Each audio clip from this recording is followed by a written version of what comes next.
Bismillah ar-Rahman ar-Rahim. Hello and welcome to Footy Judge. More people. Darwin Nunez wins it at the death. 99th minute. I'm sure some of you watched my video that I released earlier about Liverpool and Darwin Nunez.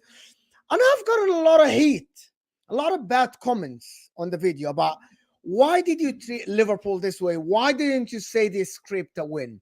Why didn't you criticize Liverpool? And we'll talk about that. We'll talk about why did I say this and I didn't say they scraped a win. But listen, we have 150 people right off the bat. So guys, hit that like button. We'll talk about Chelsea as well. We'll talk about Pochettino. That's why I have Ziad. We'll talk about Enzo Fernandez. We'll talk about Cole. We'll talk about Nicholas Jackson, Cole Palmer, all these guys. We'll talk to Ziad about it. And we'll be joined by Jacob, who's going to tell us everything about Spurs, why Spurs are this, why Spurs are that, and Kuti Romero, of course, his famous say.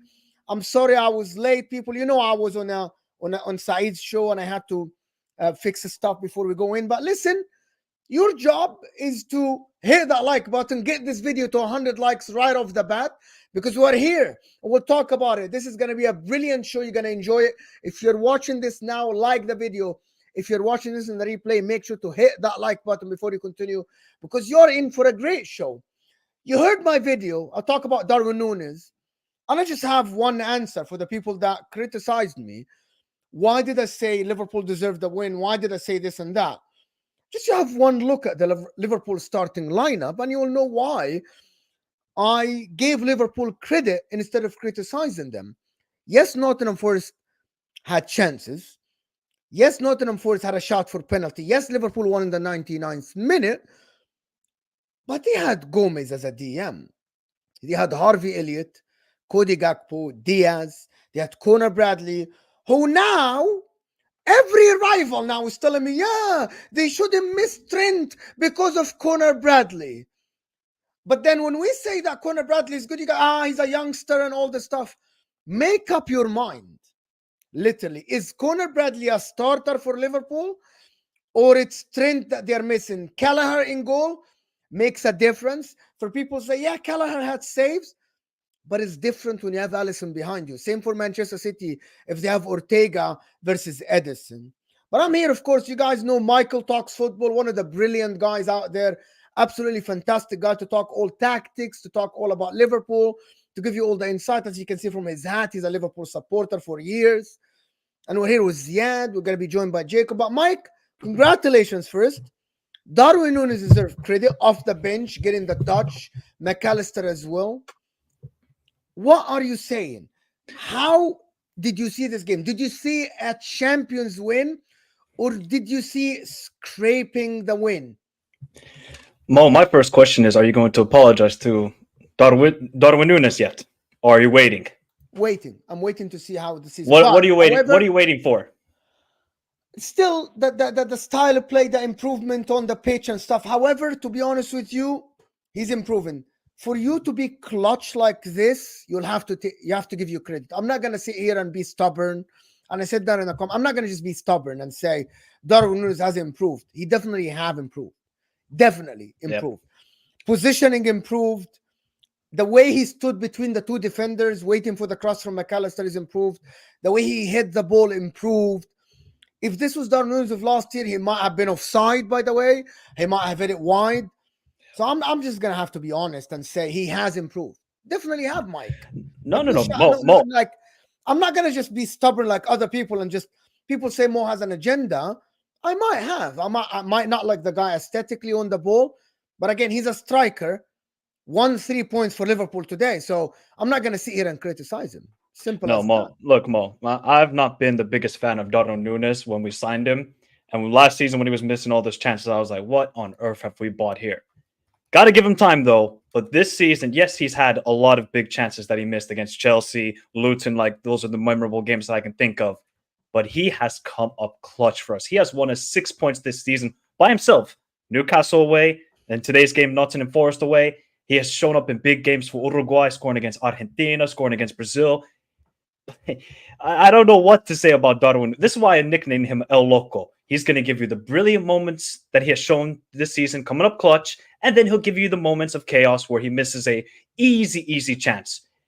But today, he was clearly the difference off the bench. Him and Endo. Once Endo went into the six and Gomez just looked, he didn't have a clue what to do in the DM position. And I'm not going to get at him because he's not supposed to play a DM.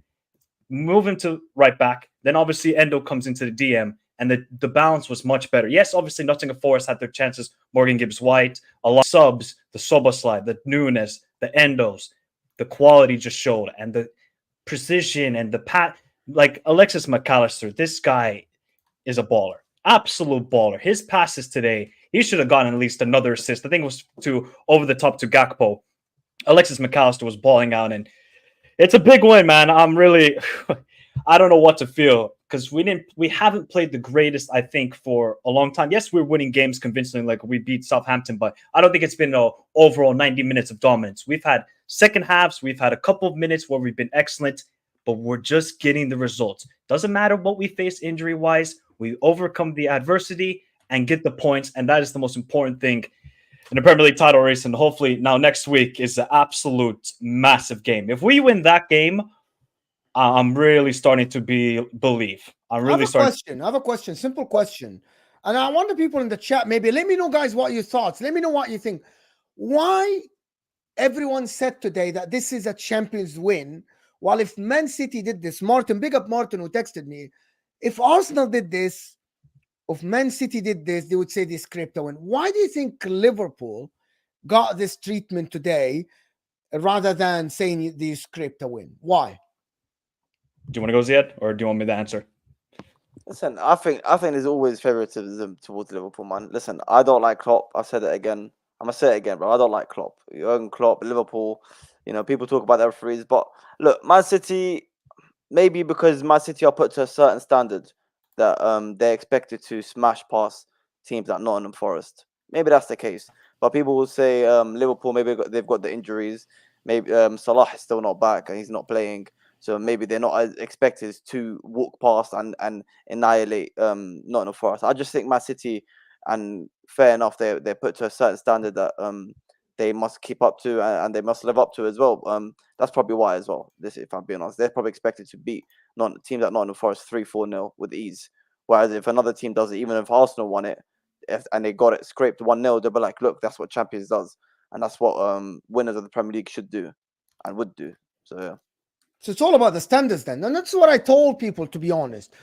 It's all about the lineup, though. If Liverpool today had Mohamed Salah, had Trent, had Alisson, Endo starting, Nunez is fit, Jota, I would have said you scraped a win. 1-0 in the 99th minute. Looking at his subs and looking at the Bobby Clark starting, you know, Conor Bradley starting, off the bench you have Danz or the kid, I think it's different. I think we have to, in my opinion, this Liverpool team, until they get their starting 11, or at least the superstars, I actually think we have to start treating them like this. You scrape a win until you get your starting lineup back. I believe it's fair. I don't know why people think it's not fair.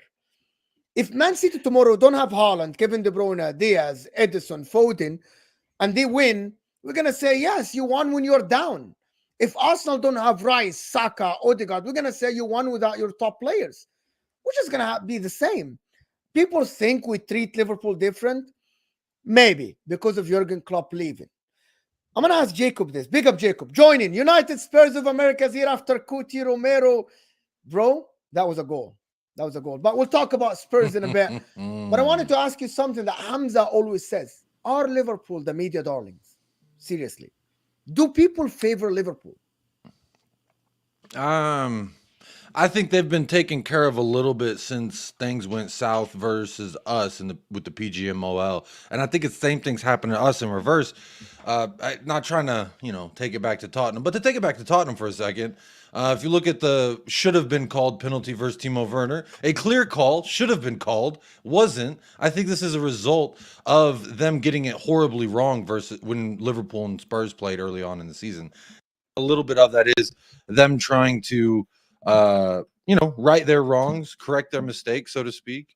But I don't know that they really favor anybody. I think I just Liverpool are a great team managed by a fantastic manager. And sometimes calls go your way, sometimes they don't. And regardless of all that, you have to go win the game, in my opinion. I've always said you can't hinge your hopes on referees, and you can't give them full credit. You can't give them the blame. It's really at the end of the day up to the players to go get that result in the 90. So whether they are heavily favored or not, I think it's every rival is going to say that so and so's heavily favored because we're not, and so. I just think that's an argument till the end of time, and the world's life's never going to be fair.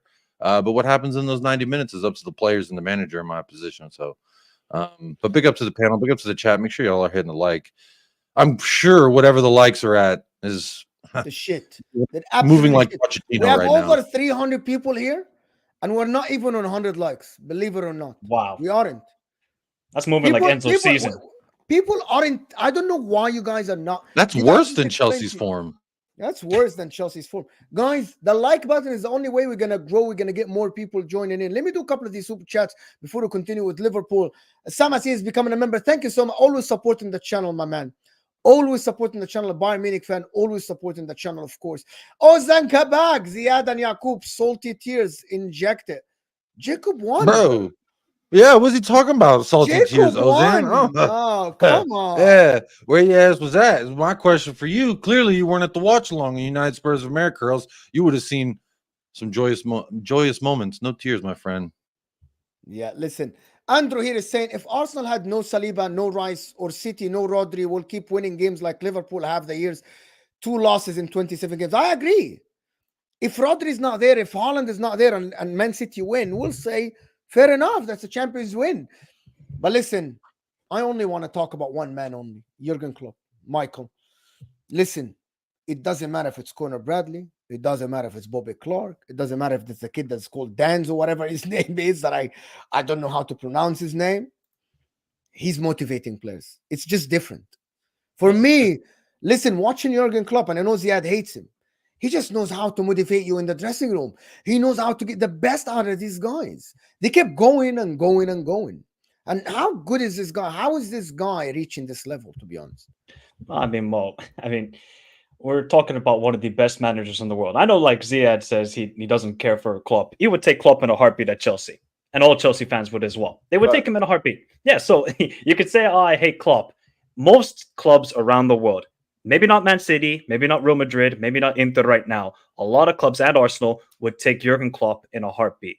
The guy is just a motivator. Yes, we can maybe talk about tactically. Sometimes he isn't the greatest. This season, his in-game tactics and substitutions have been on point. Absolute on point. And the motivation he just gives to every single player. Yes, you can say, oh, motivation. Remember when everybody was criticizing him for that 2-2 draw with West Brom? Oh, why are you guys going to doing the ole with the fans? But it's about building a community. It's about building a squad and a friendship. Look at the team he had at Dortmund. Blaszczykowski and these guys, he made them into world beaters, going toe-to-toe with Bayern and beating them. Now he's got injuries galore, and he's doing it with Bobby Clark, Joe Gomez in the 6. Doesn't matter what a manager. What a manager. Yes, you know, he might not have the accolades as Pep or Carlo with many Champions Leagues or league titles, but he deserves all the respect for doing it really at the beginning with Liverpool, then obviously spend some money, Coutinho leaves, spend some money again, but building a community. And that's what I think the main thing. Yeah, sometimes tactically, I don't think it's the greatest because I think it's a bit too sometimes chaotic. He doesn't have a lot of control in the games. But one thing I will never say is never die attitude. Never die attitude. How many late winners have I seen under Klopp at Liverpool? The most memorable one for me is obviously Lovren against Dortmund. I think that was the sort of catalyst to this whole late game mentality. And now you see it again today with Darwin. I wouldn't be surprised if we do it again this season too. I don't know, Spurs at home or Aston Villa away. We might get another late winner, but he has installed it into every single player. And I will forever be grateful for Klopp. Yes, you know, rival fans can say, oh, 1 league title, 1 Champions League. How much did he do? But where Liverpool were at the beginning when he took over to now, can't say. The man is going to be a legend forever. Ziad, I would agree with that too. If I may just chime in on what Michael was saying there, I think he's a legend as well. This is from a rival's perspective. The man took a club that hadn't won a Premier League in 30 years, and he won it with them. To me, that's turning things in a direction that's nothing but positive. I don't understand a lot of the doubts that he gets, and like I, as a rival fan, hate when he's playing against us because I rate him as a manager, but also hate his antics. And I wonder a little bit his I don't like it as well. I don't like the way he. I'm talks glad he to the pulled his media. hamstring last time he played us. One of the reasons Or I don't no, like two. him. It was last year that we played. I think Last he year, pulled yeah. his hamstring or something like that. Sometimes it's silly. Sometimes I'm just like, wow, I can't believe that they're allowing this man to do that. Same thing with Arteta. But as a manager specifically, as a man manager, as a guy who can get a tune out of players, like and get everyone reading off the same hymn sheet, I respect him immensely. And I think that if he had the backing that a Pep Guardiola had, who knows how many leagues he would have. To my knowledge, Liverpool's owners don't really spend all that much money. I think Darwin Nunez was the most money I've seen them spend in recent history, and it's like, Hold on. he's doing it. Do you think he's a better manager than Pep Guardiola? Honest answer. I'm Okay, let saying me ask you something, Jacob. he's If doing you have less than tomorrow an Pep option, with less. Sorry, go ahead. just a question to continue the question. You have two Yeah. options tomorrow: Pep Guardiola, Jurgen Klopp. Who are you taking for your club? Oh, Pep every time, Pep. Yeah, Okay. yeah, Pep. Give me some Pep. But that's not. I think it's heavily discounting. Like when you just compare, right? Like Pep versus Klopp. Like I don't really think it's a fair comparison. I think one's been backed in a different manner than the other. Thus has gotten different results, but he's still in and around. It's always outside of last year. It's been City versus Liverpool, and you know, to me, anyone that can give Pep a run for their money, first of all, you have to rate. I'm not talking about run for their money in the 90 minutes. I'm talking about run for their money over 38 matches. I think he also won a Champions League for Liverpool quicker than Pep did for City. These are things you could throw in that argument if you want to talk about Pep versus Klopp. I'm all for it because as much as I don't really like either, but if you had to say Pep or Klopp to my team, I think Pep. I like the way City play. I like the progressiveness, and I think with Klopp, I think he will change his tactics to suit his opponent, which is a good tactic, obviously, given his success, but he will adjust things based on who he's playing. And whereas I think Pep's like, we're going to play our way, regardless of what the opponent does. It's up to them to stop me. And I'm a little bit braggadocious in that sense too. So I kind of like the balls on that, and I can respect that.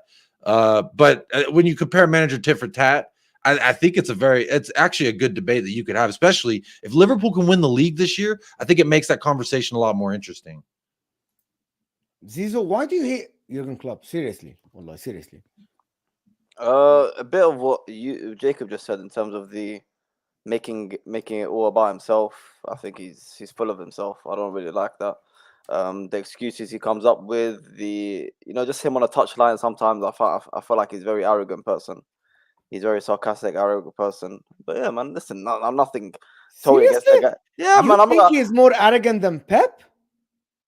Yeah, but Pep is very successful compared to Jurgen Klopp. Oh, that's it. No, it's not. It's not in terms of that he hasn't done well at Liverpool. I think he's done well. Maybe he could have achieved more, but at the same time, look, those 2 league titles. He lost by 1 point. Was it 2 or one of them? 2 of them, yeah. One.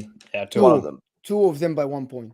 2 of them by 1 point. That's crazy to be honest. So, but yeah, just him himself, man. Though, I don't know, man.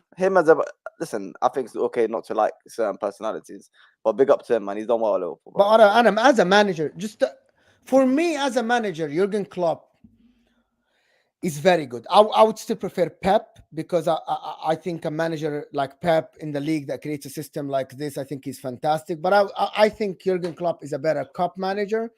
I think actually Jurgen Klopp, he reads the game way better than Pep. Actually, way better than Pep. I'm going to explain why for the people that don't understand my point. The difference is Jurgen Klopp in cup competitions, he can actually read the game no matter who the opponent is. Like he can change his tactics. He can come up with a new plan. Pep Guardiola for the longest time, that's not a dig at him because it was very successful. It worked at Barcelona, Bayern Munich, and Man City. He has the perfect system that will work against all the teams. Jurgen Klopp can change the game within the game. That's why I think Jurgen Klopp has reached more finals. Jurgen Klopp, yes, I know Pep won the FA Cup and the Carabao Cup and all the stuff. I'm talking about the Champions League. There is a reason why he reached 4 Champions League finals. with Dortmund, who were underdogs, with Liverpool, who aren't Manchester City or doesn't have the financial power of Manchester City. I know they spend a lot of money, but I'm watching Jurgen Klopp, and I know that he can change the system. The way he won against Barcelona with Origi, Xherdan Shaqiri, that by itself deserves respect. That by itself, telling me that, listen, this guy knows how to change his tactics based on the personnel. Pep Guardiola lately has been trying to do this. Lately, he hasn't been the guy who's going full guns blazing all the time. And I respect it. And I praise him for this. And I'm enjoying what he does at Man City. But I actually think that Jurgen Klopp is a more in-game manager. He can change the game. I know, Mike, I think you disagree with what I'm saying. This season, I would say that Klopp has really improved his in-game management. Last season, I saw nothing from him. Yeah, but the last season was a fluke. Last season was a fluke, but also the thing with Pep is plan A and plan B. Plan B is make plan A better. Whereas Klopp, I think he can really utilizes his bench. You see sometimes Pep doesn't make a sub during the game. Klopp will say, hey, I'm going to trust in this guy in this game. He's going to make the difference, whether it's a Shaqiri or a Origi back in the day. And now he's like, all right, Dams, let's see if you can do something for me. All right, Darwin, you're back from injury. Curtis Jones, make it. Everybody is stepping up, and that's what I really appreciate about Klopp. Yes, there's a sort of Disney fantasy with this season because he's going to leave at the end of the season. Every player is pulling their all for him. But I just love the way doesn't matter who it is. It can be a 17-year-old, a 16-year-old Núñez. They all are stepping up big time, and I think they all respect Jurgen Klopp highly. I think that's the most beautiful thing about this season is that they clearly see he is one of the best managers in the world, and they're going to play their heart for him. And I just hope Liverpool do win this season. I really do, because I think Klopp deserves at least Liverpool fan. No, of course I know, but I think Klopp. Well, of course, of course. But what I'm saying, I think Klopp would get more respect with 2 Premier League titles than with 1, because then in the future, they're going to be like, oh, he's got the same Premier League titles as Ranieri. I mean. That's the issue. I think a lot of people have. For the Premier that was hilarious, Mo. That was hilarious. Mo got me. You walked right in there. I would love Liverpool to win the league. Of course you would, man. That's so funny. God. Guys, I want everybody in the chat, remove your fan hat, okay? And let me know, what is better for the Premier League? Man City won the title? Liverpool or Arsenal? Jacob, looking from Liverpool. outside. Really? For the league? For the better of the league, you think Liverpool? Absolutely. Because I think for a lot of reasons, like we were talking about, the Pep versus Klopp debate, at least that creates more substance to the debate. Because I think 1 to 6 looks a lot different than 2 to 5. And, then you make the argument about Champions League. I think, I know you said take my hat off a little bit, but in no world does Arsenal winning the league make anything better for anybody. Let's be honest. The more that they all run and chase their own tail, the better they are as a fan base.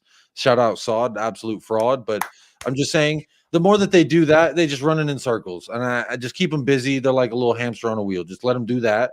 But for me, City winning the league, I think from an outside perspective, it makes everyone value the Premier League a little bit less if it's City 4 years in a row. No one's ever won 4 in a row. If they were to do back-to-back trebles, now see, that's the caveat. If they were for sure able to do the back-to-back treble, then that may be a more interesting storyline because it's something that's never been done. So is the 4 Premier League titles, but 4 Premier League titles to me starts putting us in the direction of the Bundesliga, in a sense where there's one team who just constantly wins it, and then that makes Liverpool Dortmund or whatever you want to call it. And I don't want to say completely a farmers league because they're still heavily financed first and foremost club and heavily Jacob, sorry to interject. 4 league titles, it turns it into a farmers league. Jacob, no, if there's 3 because teams it makes it less interesting next season, guys. Especially with Jurgen Klopp leaving. Are you guys serious? No, if it's the last game of the week, come on. If it's the last game of the weekend, then you've got 3 teams still in the title race. Where's the final farmers league? I'm gonna tell you, it's gonna be next year. It's gonna be Man City winning it, heavily favorites if they win it this year. They're gonna be favorites, but it doesn't mean they're guaranteed to win it. No one is guaranteed to win it. Exactly, they're not guaranteed to win it. But if you look at our Farmers League, Bayern Munich are almost guaranteed to win it. Bayern Leverkusen is their first trophy in how long? So first one ever. So you want Man City to win first it? league ever. Ziad. There you go. You want Shout out Man City to win Leverkusen it? for Son. I'm just gonna say this, right? I want Michael. Yeah, of course, I want Liverpool, Man City to win it. Fuck I'm gonna Liverpool and Arsenal. looking for. You don't have to cuss them out. No, sorry. He said, "Take your rival hat off." You clearly have that thing Can you glued take on your one head, street? man. He said, One- "Take it off." I did. It was still fuck if I Arsenal. take it off, probably Liverpool. I actually think. Okay, let me just establish this. The better story. Okay, guys, you're gonna hate this, right?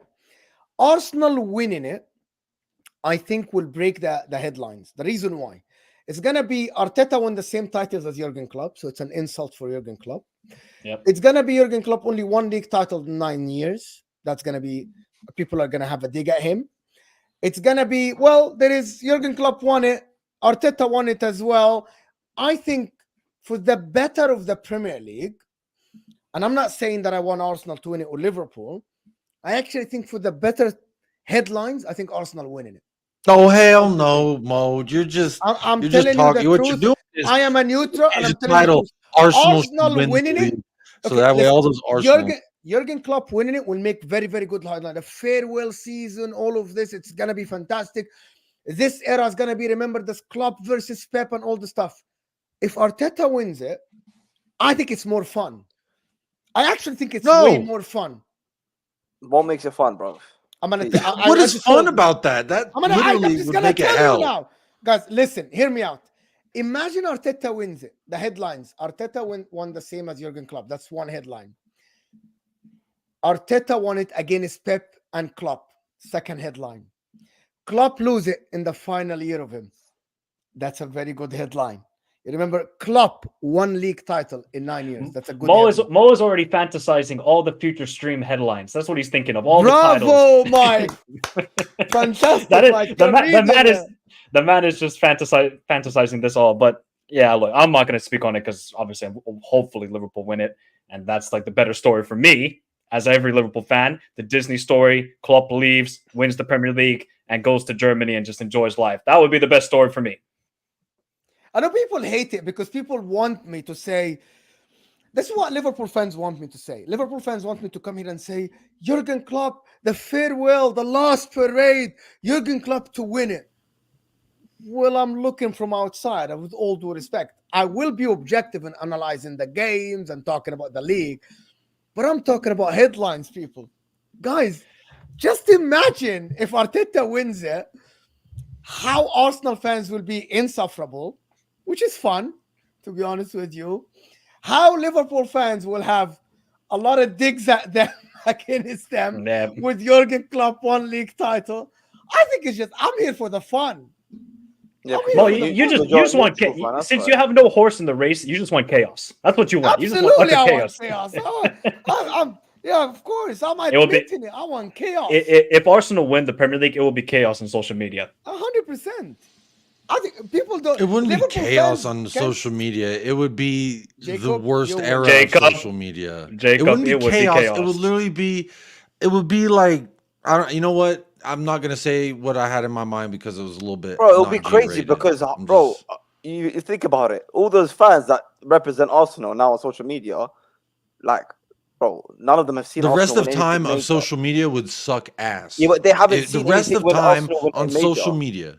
But this is why it's going to be crazy, because these Arsenal fans that represent their club, they haven't seen anything. They haven't seen anything. They haven't seen anything major to know what it's like. They're not going to win it, so I'm not really worried. Oh my god. Saw gonna get another book to put in his background. That's what he's gonna do. It ain't gonna be no title. Book now. The Arteta book. Arteta bought the league twice in a row. Listen, I want to do these couple of super chats. JJ, I really appreciate you, Ashraf, for supporting the channel. For everybody sending a super chat, liking the video. We have almost 500 people here, guys. Let's get to 250 likes. We can push it to 600 people, guys. If you hit that like button, like the damn video, people. JJ Ashraf said, big up more on the panel. Smash the likes, people. Just listen to your guy, JJ. Thank you, JJ. Samas is sending a super sticker. Absolutely brilliant. Thank you for the support.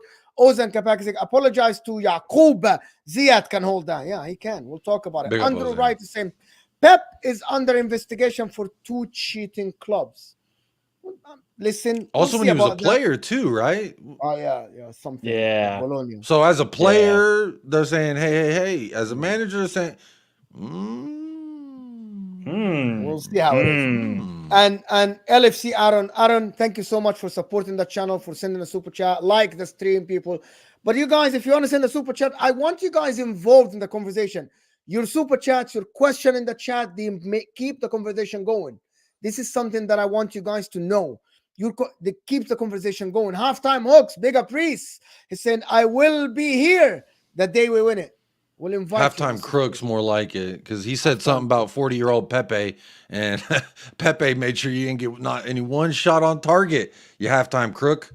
Big up though for the super chat. Big up for the super chat, people. Last thing about Liverpool, and I wanted to ask Mike this. Should Liverpool throw away one of the competitions? You have Sparta Braha on Thursday. That's going to be a conversation, though. And you have Man City Sunday. Should you throw away a competition? Hussam always says, I don't care about the Europa League. I really want to win the league. Should you throw away a competition?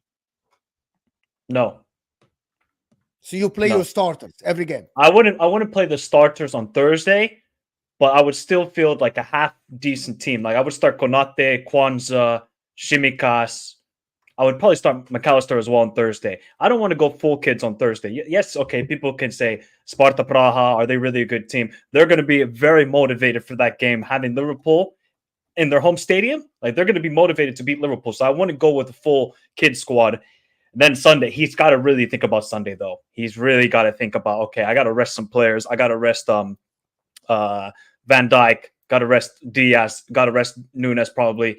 So it's going to be very interesting to see what he goes with on Thursday. The good thing is, though, that's the final Premier League game is Man City. After that, then we have a 3-week break until we have Brighton at home. So our next 3 Premier League games are all at home. That's going to be huge. If we can win next Sunday, oh boy, then I'm really believing in this season. So I don't think you should throw any of the competitions away. You have to keep a competitive mindset throughout the team. You have to do it. I hate Inter with the passion. I don't know why would anybody hate Inter. Because of me, I created a rivalry, bro, with Arsenal fans for some reason. Oh, I saw it.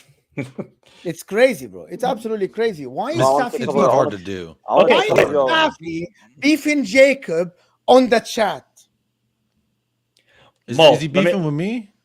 I wanted to speak a little bit about Alexis McAllister, as Ali says. Alexis McAllister, as I ran my agenda over the past 2 weeks that Virgil van Dijk is the best player in the league and the best defender to ever play in the Premier League, people didn't like it. Alexis McAllister, is he the signing of the season? No way. No. Why are you making that face? Why are you making that face? For Liverpool, maybe? You mean that for the league? Who would you say? Hold on. Why is Vicario, every single time. Best goalkeeper in the league, hands down, 17 mil. No? What? You said the signing of the season. Yeah. That's what I'm saying. Vicario, signing of the season, 100%. Vicario. Yes. Vicario. Bro, the guy conceded like 30 goals, bro. I don't care about him conceding goals. It's not his fault. I don't blame Manston goals on him. What? Bro, he's the best keeper, hands What's down. happening here? You asked for who's the best signing, and I interrupted so rudely the question you asked to Michael. You said, has McAllister been the signing of the season? I laughed my ass off So because that's a laughable statement. Sell me Vicario. Bro is not a 6. He's been playing a 6. McAllister is a 10. Bro, sell me Vicario. I mean, mean, you conceded 40 goals, right? Almost 40 goals. 40 goals. You know, I had 2 fullbacks play center backs for I think about 16 of those conceded. But you conceded. How do you want us to say that someone who conceded 39 goals might end up the season conceding 50 goals is the signing of the season? Like how? Yeah, but you can still. I mean, listen, that's a very simple way of looking at it, Mo. Don't get me wrong. It's a very simple way of looking at it. That's looking at it by looking at it at the table. And you defended him on Al Ahwa when you did team of the season, right? So I'm not biased. But you cannot give 39 goals conceded after 26 games a signing of the season. Are you serious? Jacob, I think you had such not, I would say, low expectations for Vicario because you're like, who the heck are we signing this goalkeeper from Empoli? Is he even that good? I think he's exceeded your expectations. Oh, I and a lot of follow Spurs- Empoli. You didn't know? Yeah, name me another player from I'm just kidding. Empoli. I'm totally kidding. No, so I I think- didn't watch I a think- lick at Empoli. So you didn't see Vicario and you're like, why are we signing some random Italian dude? Oh, but now he was playing amazing though for you guys. I would say that Vicario is up there for signing of the season. I think alongside McAllister, alongside Declan Rice. I'm trying to think anybody else. No, I think it's those three really. Maybe even Endo. Anybody Guys, else? Is there any other we players? aren't Declan Rice. Yeah, I would He say said Declan Rice is. He said Yeah, I Declan did say Rice. Declan Rice. Declan Rice, McAllister, Vicario. Vicario. Yeah, Van I would de say he Ven? was up. I don't. Van de Ven didn't get I injured. don't think McAllister. I don't think Vicario should be there. Are we serious, guys? Can you let me yeah. know? Bro, in the you put him chat? in the team of the year. And now you're saying he shouldn't be there? Not anymore. Oh, now you. By the Well, way, I mean, he conceded today in his side of the goal. What is well, you know, there's a thing about when there's a shitty wall in front of you, and that wall that, you know how many times that wall's done this when the ball comes? Giovanni Lo Celso, I specifically remember turning away from the ball and it went where his head was, and then Vicario conceded a goal like that. But let's blame Vicario as a goalkeeper. You aren't listening. He conceded listening. the goal in his side of the wall. Yeah, that is the. I In agree. his Today he side should have. of the goal. Yeah. Some of those mistakes, Jacob. Remember when Yes, he tried to as a carry goal- them and then he got dropped? Look, I played goalkeeper for about 18 years of my life. This is the position that I critique the with the most scrutiny. He 100% should have gotten something on that. That was his side. And it wasn't like it was top bins. It was far post, yes, but a curler, sure. But that was one of those, he didn't react quick enough. And had he reacted quick enough, he would have got there. And that, to me, that's just one of those things. When you don't have a lot of confidence in the guys in front of you, especially set pieces, most of the goals he's conceded have been from set pieces. And set pieces, I don't always blame on a goalkeeper. You got to look at them individually, but a lot of the ones in recent memory, I blame on our set piece setup, because the fact that City exposed him by putting a defender to shield him off, and that somehow that negates him on a corner, then that got used, and then we didn't fix it for about 3 matches. The goals conceded in that, I don't blame him for that in the set piece sense, because yeah, someone should have came over and helped him, and I said that he got to be stronger than that. You can't expect the ref to save you. That's what happened versus City, and then it kept happening. You kept relying on but that, again, that's one of those things I think happens when you are in a new league and you're making that adjustment, and the rules are a little bit different. But also, I would say McAllister hasn't been perfect. Declan Rice ain't been perfect. It ain't been to the last 7-8 games till I said, oh, now Declan Rice looks a little bit extra spicy Højbjerg, not just a spicy Højbjerg. What do you call Declan Rice? Spicy Højbjerg. I call him a spicy Højbjerg every single. But now I would say he's an extra spicy Højbjerg. It's crazy, you know that. Oh my God, it's crazy. I don't give a shit. Crazy, bro. I don't That's give a shit. crazy. You're A spicy crazy, bro. Højbjerg. Oh my God. You're crazy. Bro, I'm So wait. telling you, the first 12 to 15 matches of the season, I could not see the hype. But I will admit, the last 10 Premier League matches, outside of hey, but what was he doing at Porto? You want to talk to me about spicy Højbjerg? That's the spicy Højbjerg. Come on. That's That's one the spicy game. Højbjerg. Can I That's ask not you just something? one game that he's done Oh my that. God, you're just okay. Can I let you? We're gonna come to Spurs, but about the signing of the season, if we're gonna put Vicario there, We are. from that criteria, price versus what you offer, it has to be Endo.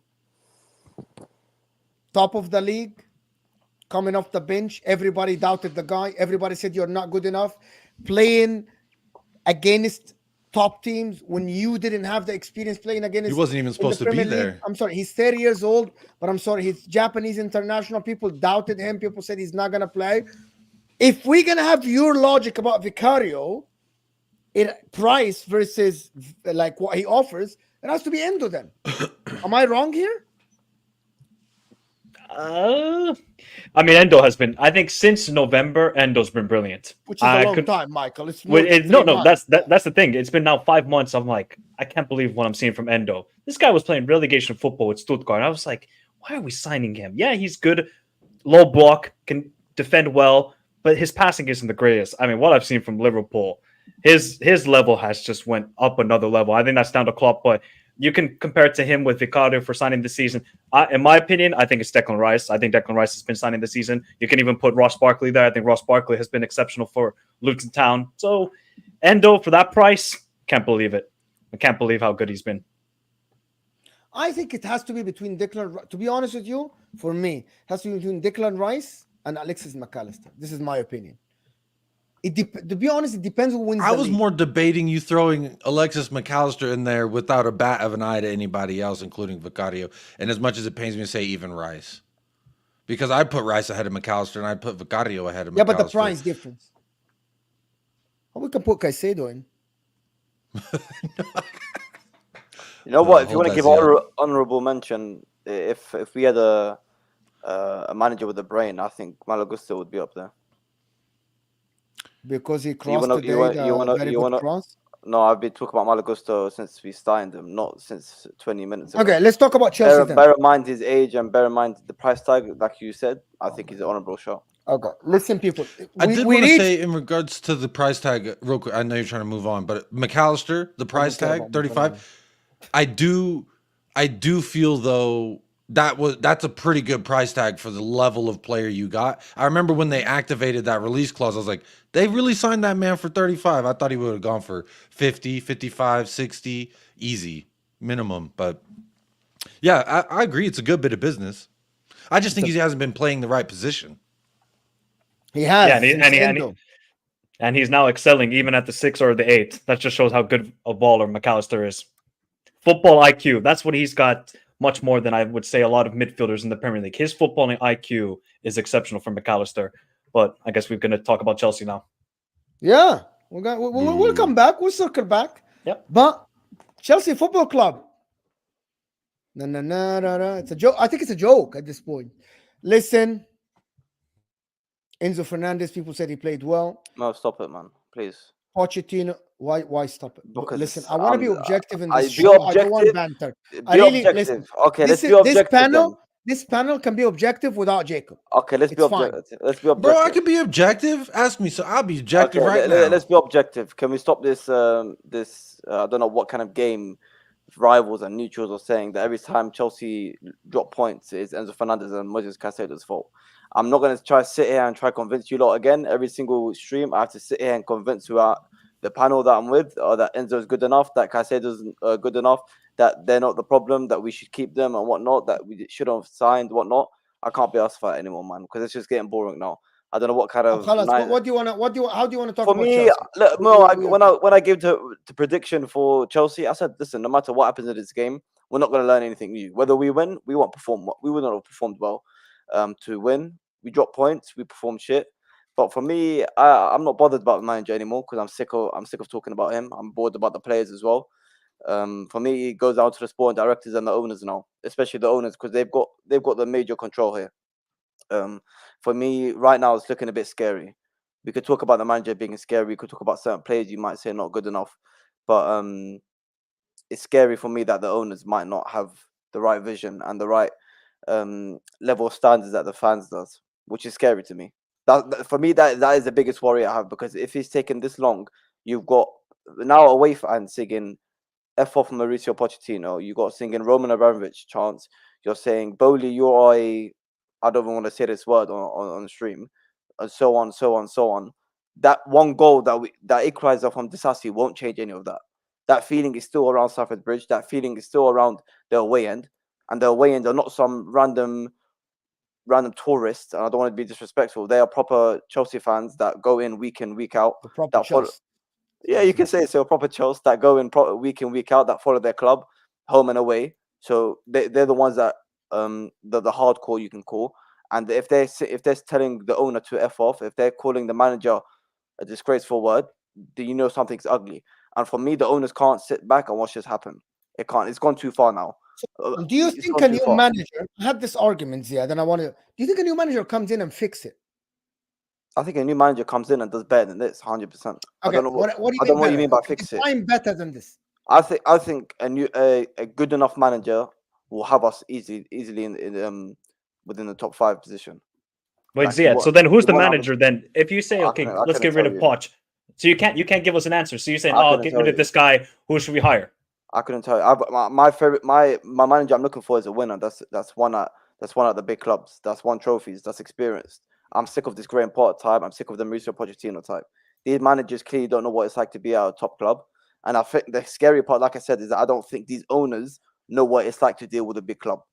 That is a problem for me. I don't think these owners realize what it's like, because if you can sit back and watch what happened under Potter and wait until April, where the season was basically over, to sack him, and now you're waiting back to now we're in March, and the only reason apparently they're not sacking him is because we're in the FA Cup final. We're still in the FA Cup, sorry, and they want him to get to the FA Cup final and win that. If that is the only reason that these lot are not sacking him, then we've got a bigger issue. If they can sit back and listen to the boos, listen to the manager getting booed, listen to the players getting booed, right? Listen to your own name being cussed out. I don't know what more they want. What more does this guy have to do? Because if you're saying, oh my God, because at the start it was the Carabao Cup. Let's not get twisted. Egbali came out, they didn't come out, but it was quoted, it was reported that Egbali wants Pochettino to prove everyone wrong and win the Carabao Cup. He failed. 2 days after we failed to win the Carabao Cup, it's okay, we're still in the FA Cup. Maybe he could win that. So what is going to happen? So what happens if he does win the FA Cup? What does that mean? What does that change? Does that change everything that's going on this season? No, because if we end the FA Cup, but end up even if we're 7th, because we're 11th now, but only one way away from 7th, the season still. You have been saying that for 2 months. You know that, right? This is okay. Exactly. This is the problem. That is a problem. My problem is the league is not great, Mo. This is the league is not great. Yeah, but your team is not great. Aston Villa with Unai Emery, the same squad that has Steven Gerrard are they 4th? They just won today as well. And now you're telling me a team that's been 11th for how long, yeah, are 1 win away from being 7th. The league is not great. The league is really not that great right now. You got a Tottenham who's doing well with Ange, but even though a couple of games ago they were dropping points, no, Jacob, you guys drop points. Guess what? You're still in the mix, because they can drop points and be still in the mix. You don't compare yourself to Aston Villa. No. I'm comparing. I'm saying the league. They're worlds apart. No. I'm talking about the league, Mo. I'm talking about the league is not self. Aston Villa can drop points and still be in the top four mix.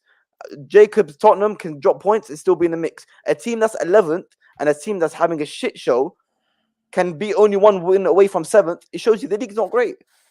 So like I'm saying, I don't care about. Can I tell you guys something before Mike comes in or Jacob? So I was listening to the Guardian podcast about the Carabao Cup final, and this notion that everybody ran, and I ran with it, that the kids won against the Chelsea squad and all of this. There are a couple of ways to look at it. I actually, the team that ended the game for Liverpool, and hear this out, people in the chat, hear this out, because it's very important. And I think this is the problem.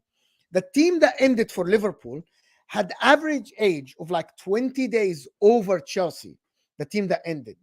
You might think it's crazy. However, in that team that ended for Liverpool, right, they had McAllister, they had Virgil van Dijk, I think, I can't remember who. They had 3 players over the age of like 26. And Endo as well. And Endo. So yeah, they had 2 players over the age of 30, and I think 2 players over the age of 26, which is what made it different. However, Chelsea team, yes, they had a younger squad, but there was no experience. That what tipped the weight.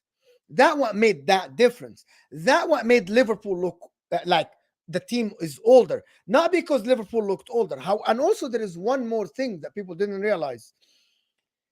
The team that played for Chelsea, the average number of games for these people that played, it was 50 to 60 games max. Can you imagine that? In their career. Senior football. Can you imagine this? Wow. Someone like Van Dijk played over 250, 300 games. Endo played the same. That is a difference in experience. It's not only about the age. It's about how many games you played in a high level. Right? And that's when people say about Chelsea, the players, yes, 150 million, 100 million, this and that. Cole Palmer himself played in the Premier League before coming to Chelsea 600 minutes. You guys, that equates to about 7 or 8 games. That's it. Yeah. Total. That's it. No, I think that's my sort of criticism with Chelsea and how they've built this team. Like Todd Boehly's just gone like a madman in Hollywood. He's just said, "All right, I'm gonna buy a bunch of these kids. Maybe they got potential. Can they reach that world class status?" And it's just all falling on his face right now. If you're captain, wait, who was your captain today? Was it Chilwell again, who was captain of Chelsea? He's our vice captain. Bro, like if Chilwell, I remember the days of Terry, Drogba, and all these guys at Stamford Bridge. I would be petrified as a Liverpool fan to go play away at Chelsea. Now, You think John Terry would get rattled by an 18-year-old? No, 100% no. No. Would John Terry Absolutely. get rattled by a 16-year-old? No. No? Okay. No. Just curious. Neither would Drogba, neither would Essien or any of Because these guys. Chilwell did. I saw it. He was like, "You damn kids, get off my lawn." Crazy. Man tried to square it up and he got absolutely Yeah, that punched in was the a face weird. I just very get off my lawn, strange, bro. That yo. is sick. No, but I think that's the biggest issue with Chelsea. They don't have leaders. They just have a bunch of potential, very good squad, a lot of talent. Yes, you know, you can criticize some of these players like an Enzo or Caicedo or any of these guys. Have they reached that level that they should be? It's not their problem that they cost 100 million. That's Chelsea's problem.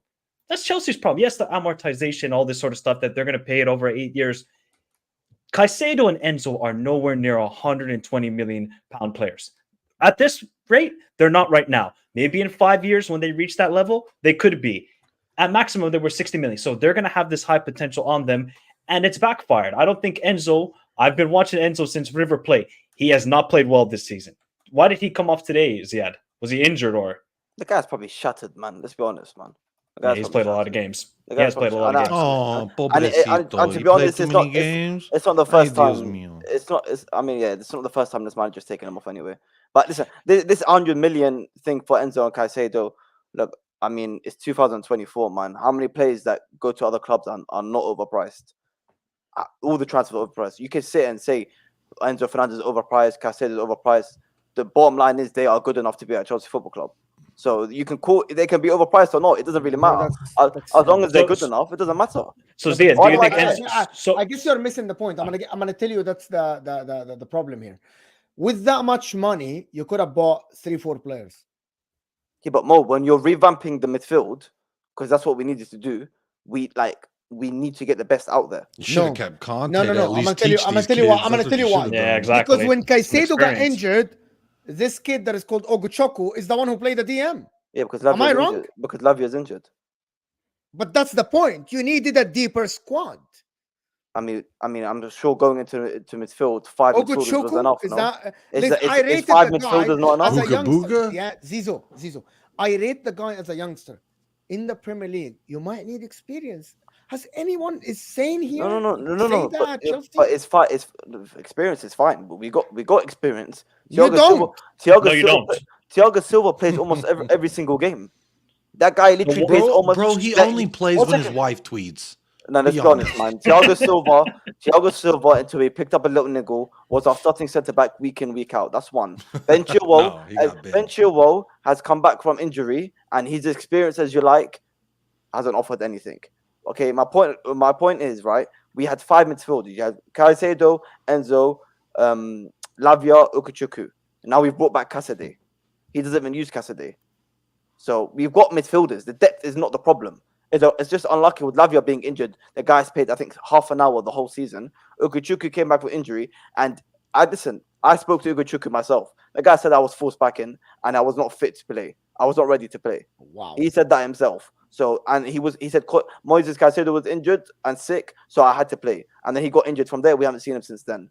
Okay, it's just, you could say luck of injury, but that's just going into little details that doesn't matter for me, because the bigger picture is that the manager's not good enough and the owners need to step up before it's too late. Because right now it's getting scary.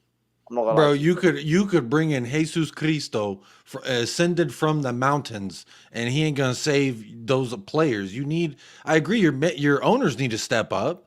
The board needs to step up and buy the right kind of players that fit what you're trying to do. You're buying all these bits and pieces and you're trying to make them fit, and they just don't fit together, some of them. And honestly, I agree with some of the things that you say, Ziad, but in the regards of the manager, Man, Pochettino, like he can only do as much as one man can, and I don't think the difference between where Poch has y'all and where y'all could be with anybody. Name any guy in the market right now. If Zinedine Pep Zidane Guardiola. decided to speak English, Pep Guardiola would get them to Jacob, about seventh right now. But see, that's nonsense because we're 1 way away from 7th now.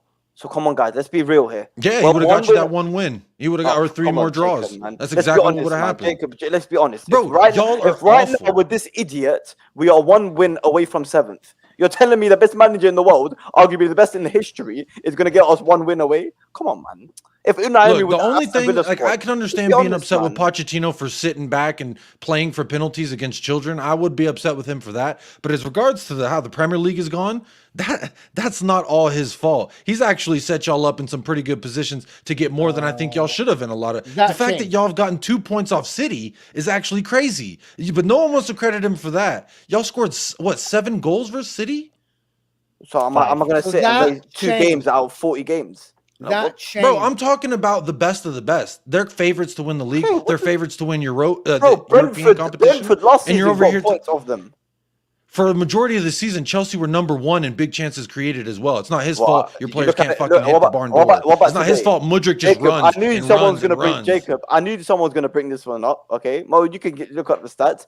How many wins have Brentford got in the last 7 or 8?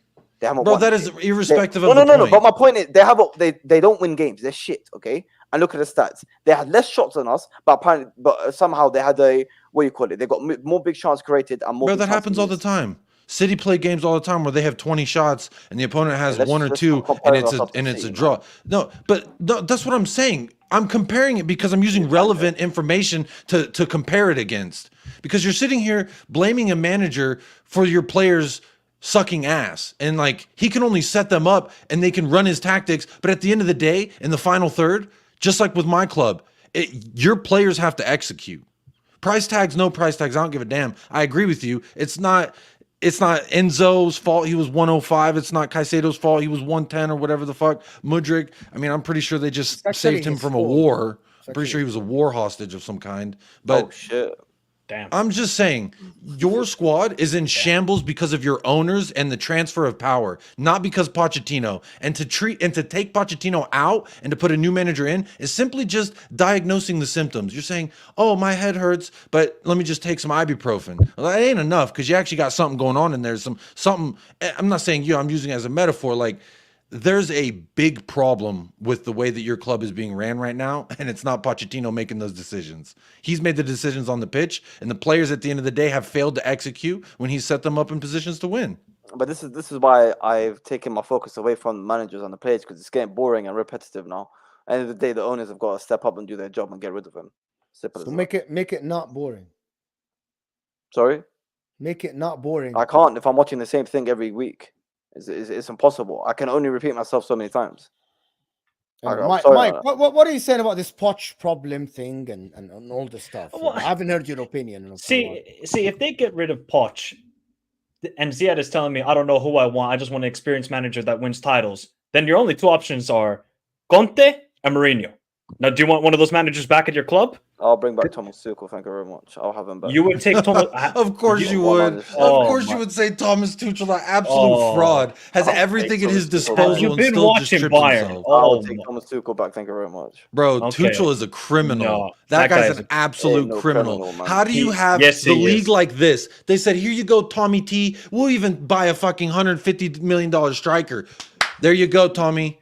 And what does he do? Bro's helping Leverkusen to get their first title in the history of their fucking club. That's crazy. Jacob, he should not even won that league last year. It was all Dortmund's fault. It was Dortmund's fault. They bottled it. And Musiala scoring a wonder goal in the last minute, just like he did yesterday. You cannot be serious about this take. You cannot be serious with Tuchel, man. You cannot be serious. You've got Super Tommy Tuchel, man. Anyway, listen, He's I'm not just bothered. remembering I'm that not bothered League about that who we're Thomas bringing won. right now, That's man. it. I'm not bothered about who we're bringing right now. My aim is to get him out. That's my aim, bro. I don't care about. No, I can understand that, but I think you got to look at your players as well and the in-game management. Yes, that can come from Poch, but I think that comes from experience within the team. You're 1-0 up away at Brentford, and you give up 2 goals in 8 minutes. Obviously, granted, Wies's goal was ridiculous, and Malo Gusta's assist for the first goal was brilliant. but you don't have any experience on this team. It's just a bunch of youngsters, and they're out there to play. Maybe they'll play well, like they did away at Man City, or they did at home at Arsenal. They have a couple of good games. Then they'll give you moments where they have lack of experience, and that's the biggest issue with this Chelsea team. I think just the squad building is terrible. Yes, someone Poch can define to me experience, please. Sorry. Well, I'm sorry. If Chilwell is your captain, I'm not going to war with him. Chilwell's won the Champions League. Like, what experience you want more than that? Was he captain when you won the Champions League? He wasn't captain. Who was on your team for that Champions League team? You had guys like Rudiger. Calvin Phillips won the Champions League last year. Calvin Phillips is a Champions League winner. Would you trust him? Is Ben Chilwell not experienced? Is Raheem Sterling not experienced? Someone explain to me what experience is. No, but there needs to be leadership. I would agree. Is Ben Chilwell not experienced? Is Thiago Silva not experienced? Is that not like, what Thiago experience is seasoned like a old hot dog left on the grill too long? But Ziad, you can't be serious. We've got too much experience. But Ziad, you can't be serious. No, I'm just saying he's old as fuck. He's old as fuck, but his experience, isn't it? Thiago Silva's never been like, he's always been really good, but like most of his career is at PSG. Let's be honest. If Thiago Silva's not experienced, then no one in the fucking world is experienced. His experience is winning the French league and breaking baguettes in half. So I don't know how much experience you really quantify that. Anyway, man. Been in a losing. What do you mean anyway? Well. Are you gonna stop supporting Chelsea? I'm asking you, Mo. Define experience to me. What is experience? Because if these players are about leadership. You have no leadership. Okay. Yeah, 100%. You have no leadership. Does anybody think that Chelsea have leadership on the team? Nope. No. That was evident when they were playing children on Leeds, and they were like, "Who wants to be captain?" And everyone's looking left. You want to be captain? You want? That was actually wild. That was crazy to me. Can I ask, that was a clear sign that there's no fucking leaders on that team. Okay, just out of curiosity, who was the leader in Arsenal squad last season? That's why they bottled it. Yeah. They bottled it. They bottled it because they didn't have a leader. And what did they do? They went to go get a leader like Declan Rice, so they exactly knew what they were getting. Okay, let's hope it makes that effect. That leader, all of a sudden, Declan Rice. Let's hope he takes him over the line, man. No, yeah, but Ziad, you can't be serious. Ziad, you cannot tell me that in the future you're expecting Ben Chilwell to be one of the assistant captains and say, yeah, he's going to help us get back to glory. The guy's never fit anyway, so I wouldn't mind if we got. I wouldn't mind if we got rid of him in the summer. So listen, Ben Chilwell. Yeah, of course. He has been dropping sinkers. I'm going to tell you what the problem is with Chelsea when people don't want to see it. I don't think anybody's buying into this project anymore. I don't think the players are playing. Okay, watching Jurgen Klopp players today playing for him in the 90th minute and watching Chelsea players play football, you can tell someone wants to win for the manager, for the club, for the bench, and someone who isn't here for the manager or the club or something. I'm sorry. It's just apparent. It's obvious. The only one that you see is running around wanting to win. Maybe he's playing for a contract, by the way. I don't know. It's Conor Gallagher. It's the only one. You're watching this Chelsea team. You don't see anyone playing for the club. You see people playing for their personal gain. And it's obvious. I think it's obvious. Maybe Disasi sometimes he's doing it. But I don't think anyone is playing for the club. I'm sorry. I'm seeing it. I don't know why people are not seeing it. And it's all about chop and change. When you replace a team, you sold Koulibaly, Kanté, blah, blah, blah, all these guys, Aubameyang or whatever. You brought a new team in, and in the media, there's already talks about, the new manager is going to come in, he's going to demand player, we'll have to sell these players. Do you think these players don't know? Do you think these players don't read the news? Their friends are not telling them? Their agent isn't telling them? Listen, by the way, this Chelsea, there is a lot of chop and change might happen in the summer. You might be sold.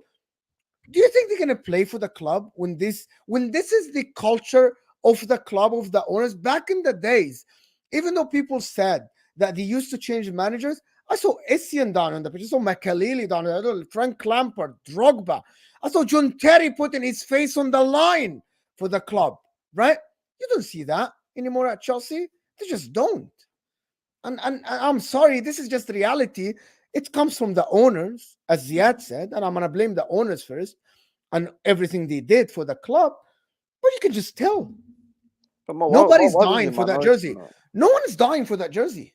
None of these players will die for the jersey. The players you listed is a minority. Come on, man. We're talking about Didier Drogba, John Terry, Essien, and these are the best ever. One of the best ever in their positions. Azpilicueta, can I go on? Do you want me to Ivanovic. Azpilicueta? Ivanovic, you're naming legends. Gary Cahill. You're naming I can legends. go on and You're on naming and on. legends, Mo. You're naming Victor legends. Moses. But this is Chelsea, bro. Not every single player we have as a legend. Yeah, let me just establish something, Ziad, okay? Your modern history, you're very young, Ziad. All you've seen at your club is legends. No, but I've seen... In the over 20 years, of course there were some players that they weren't legends. Of course there were some players that didn't put their...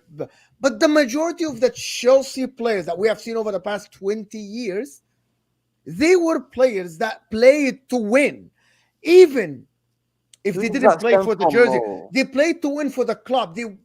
I don't think these players care anymore. Stem for Mo? The prime example is bloody Conte. 2016, we finished 10th. The club looks like a mess. This same squad of players, apart from a couple of additions, in line the league.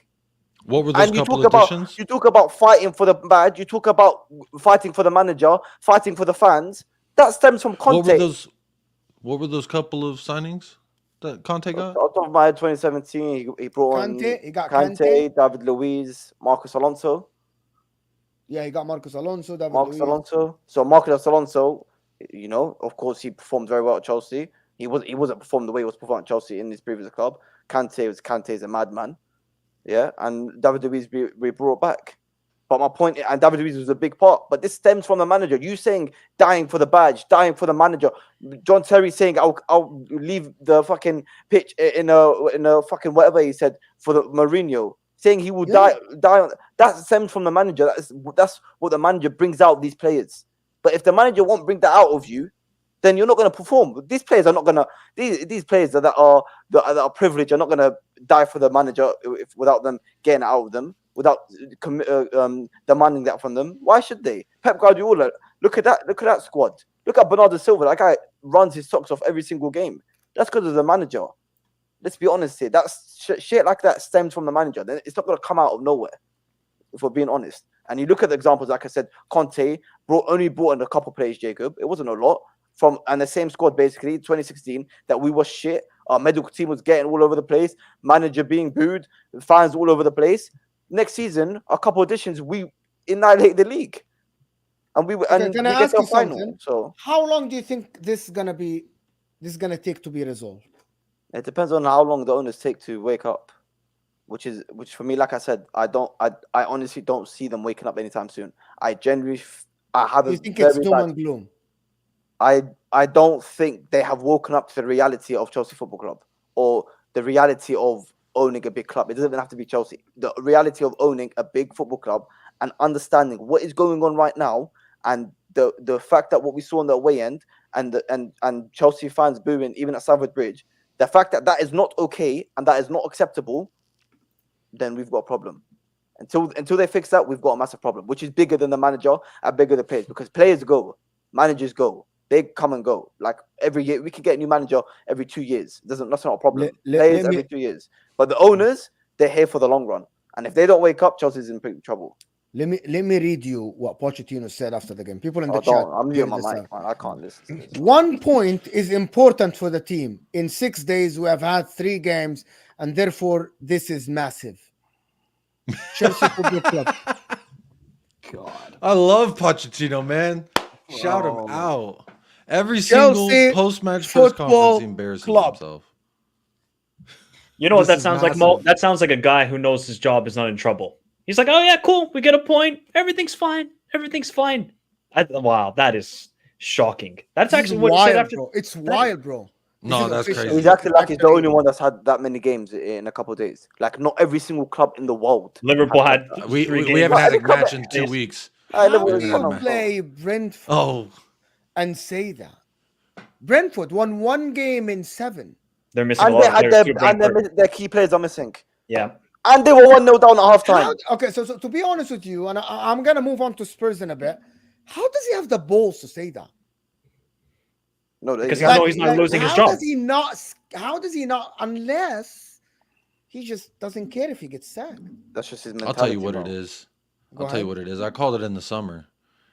Agent Maurizio, my Okay, guy. I'm not He's no, doing no. just enough to keep that face above water. He's like, y'all, I'm keeping the club right here. We're Inside sinking, job, huh? but I can. Yeah, that's my guy. I knew it when I seen that tracksuit was way too tight. I knew he was up to something. And I'm telling you, Pochettino, he just has to do a little bit.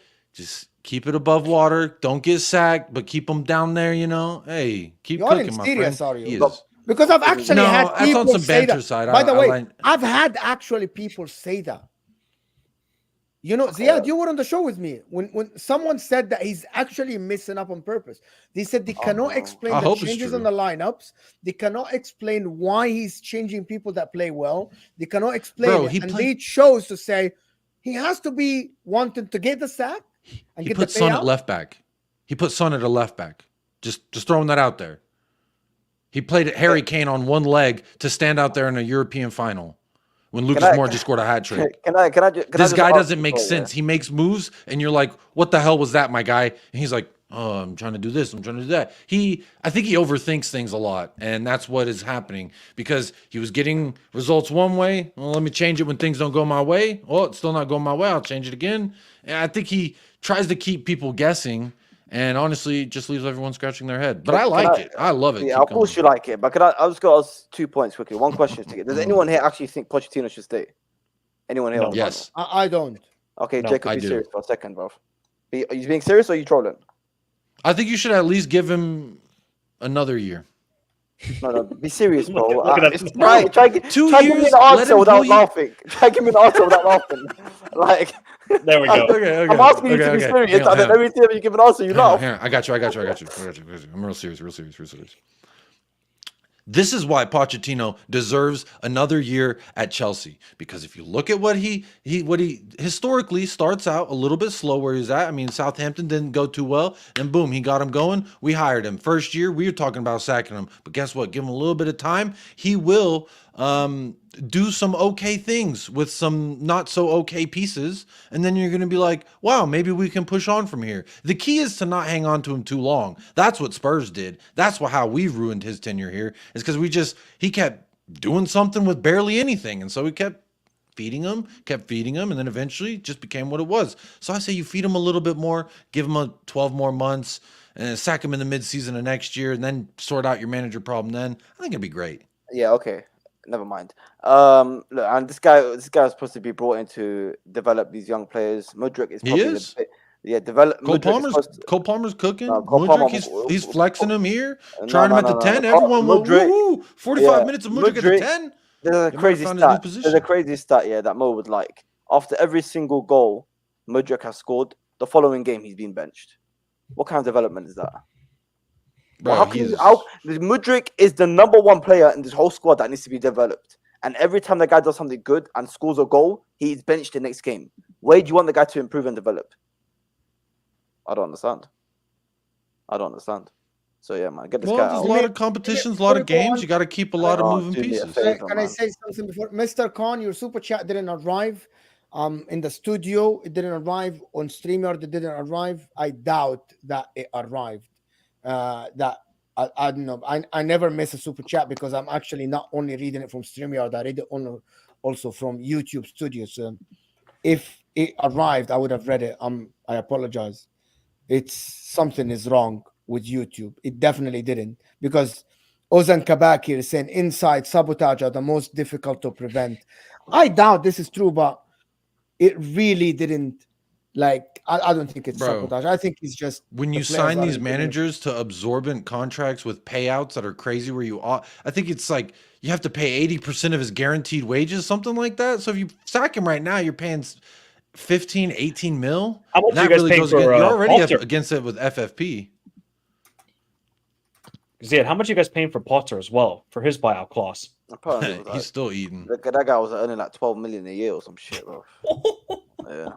Fucking and they gave him a 5-year contract, but Pochettino was only a 2-year contract, so they done something right.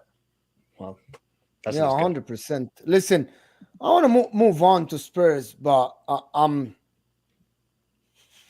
wary of time. Huh? What? No one wants to talk about Spurs, man. Spurs, Tottenham, Hotspurs, man. Oh yeah, you're right. You won't want to talk about wins. I understand.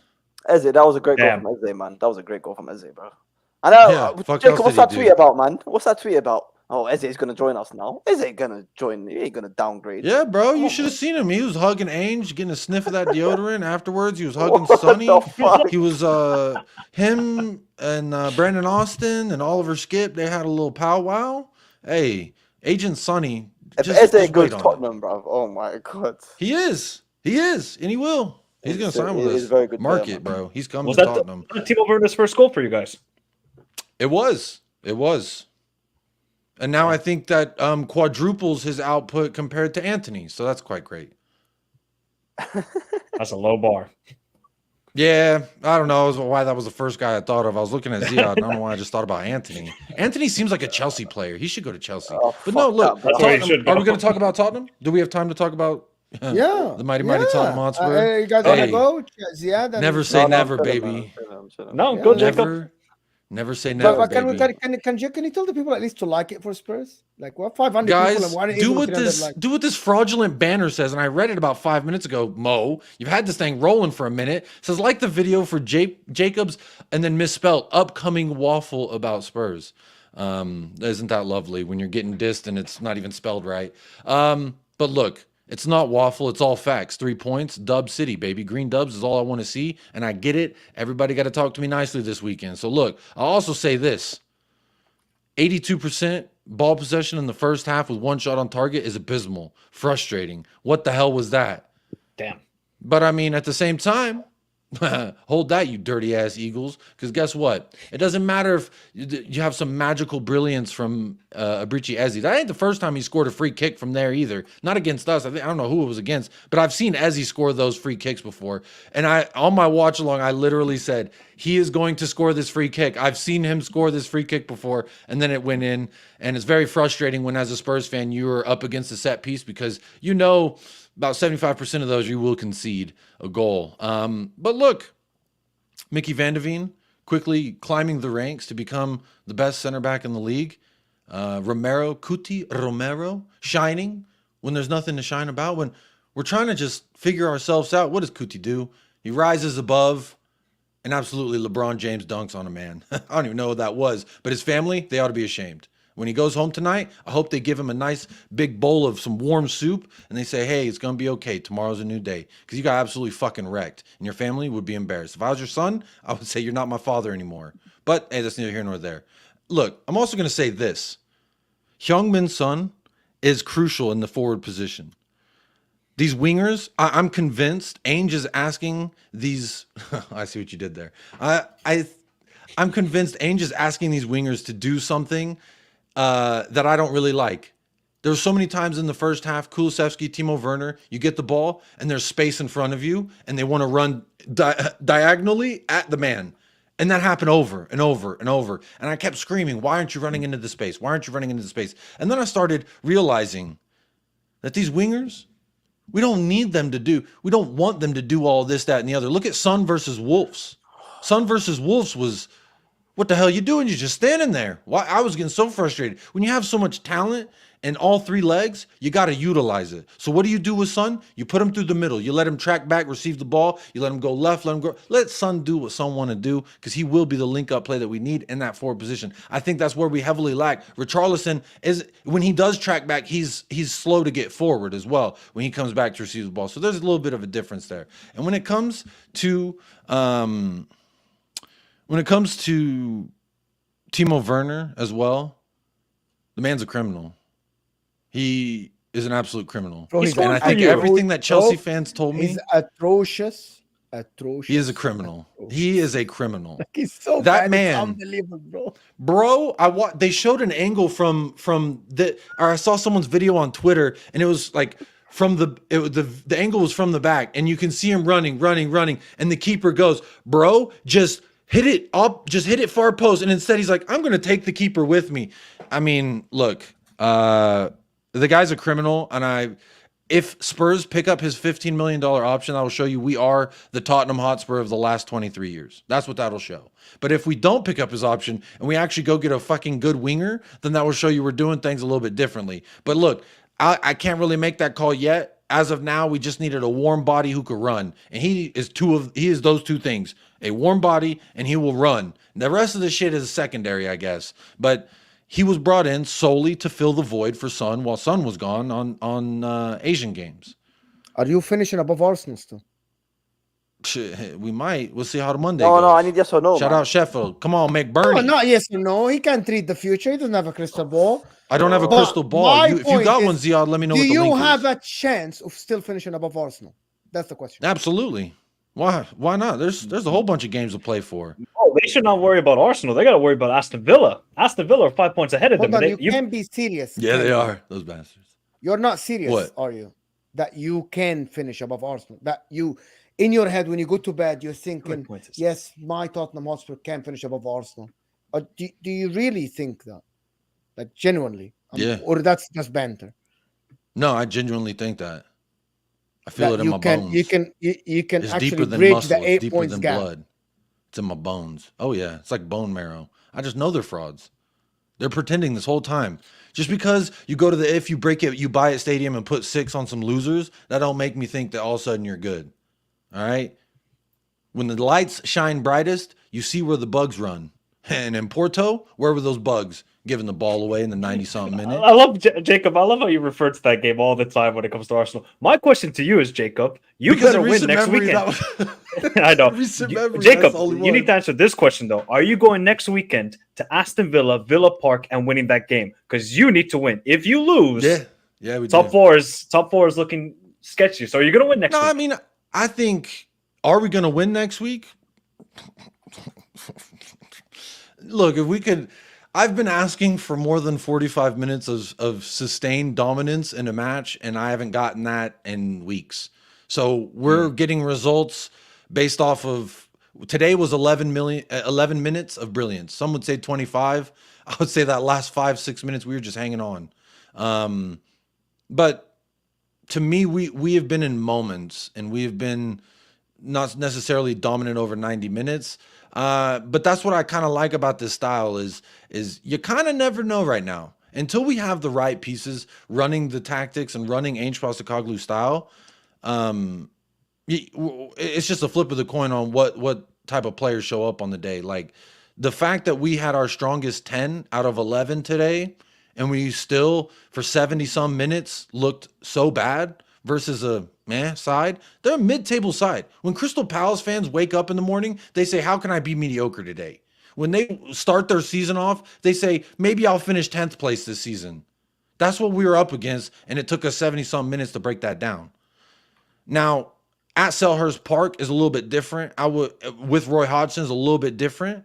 But I just think, man, when you ask about Arsenal, I just think they're pretenders. I think Villa could finish above Arsenal. Don't they play each other in a couple weeks too? That'll be another deciding factor in where we finish as Arsenal well. played the game less, so. Yeah, well, look, I'll also say this. Aston Villa are a fantastic side. They have a lot. I'm not going to turn this into an Arsenal thing, but you're not at all impressed with Arsenal winning 6 games on the bounce and scoring left and right 4s and 5s, and you still think they're Bro, we were undefeated for 10 matches. Or is just you can banter? fall off a cliff. So for us to get this straight, is this banter or are you serious? I think they are walking a very, very tight rope. And as long as they keep their balance, everyone's going to say, oh, look at Arsenal. They're so good. Bro, the wind's going to blow. Something's going to happen. And it's all going to come crumbling down. They have a good run of form. For sure, whatever that meat Salt Bay was feeding Arteta when he opened wide, that's working. Because they haven't lost in the league since then. Okay? So clearly something is working. But I'm saying it's not... Richarlison scored goals, 9 goals in 10 matches, some shit like that. Things happen. Purple patches happen. This isn't something I see being sustained. Now, I do concede on Declan Rice has been a pretty good midfielder this year. He's been pretty damn good. I will give him that. And these Premier League matches, in the last 5, I would say he's been my man of the match for them in those regards, even though there's other people scoring a lot of goals. But I think Arteta he's kind of doing a Pochettino, is what I'm going to say. He's doing the whole, look at me, I got some dance moves, but when it comes to pulling the chick, I'm going to bottle it. And that's naturally going to happen in European competition, Premier League competition, and I think it shows. I think the City match and the Villa match are going to be definite deciders and for Arsenal in their season. Yeah, man. I don't believe it though. Like again, Richarlison scoring goals in the Premier League, Arsenal scoring goals in the Premier League, things happen. Where are you going to finish though, Jacob? Are you going to get fourth or fifth? Because you still got to play Liverpool, Arsenal, Man City, Newcastle away, Aston Villa away. It ain't looking good for you guys if you want to get top five. It's not You looking- have to it's win. not looking good. That's why I say you have to win next week. And if you're saying that your performances haven't been as they were at the beginning of the season when you guys were looking really good, I would be a little bit worried about not getting Champions League football then. I don't think the extra spot's going to the Premier League, so that's going to Serie A and Bundesliga. So then you would play Europa League football, which wouldn't be the worst thing because obviously what you expected before the season. But considering Aston Villa would finish fourth ahead of you, it ain't going to look good. Well, I would say this. There's a few points that I do want to speak on there because Yeah, go ahead. Go ahead. this is a tough run, but everybody's going to have a lot of matches coming up. We play Aston Villa sandwiched in between 2 Ajax games.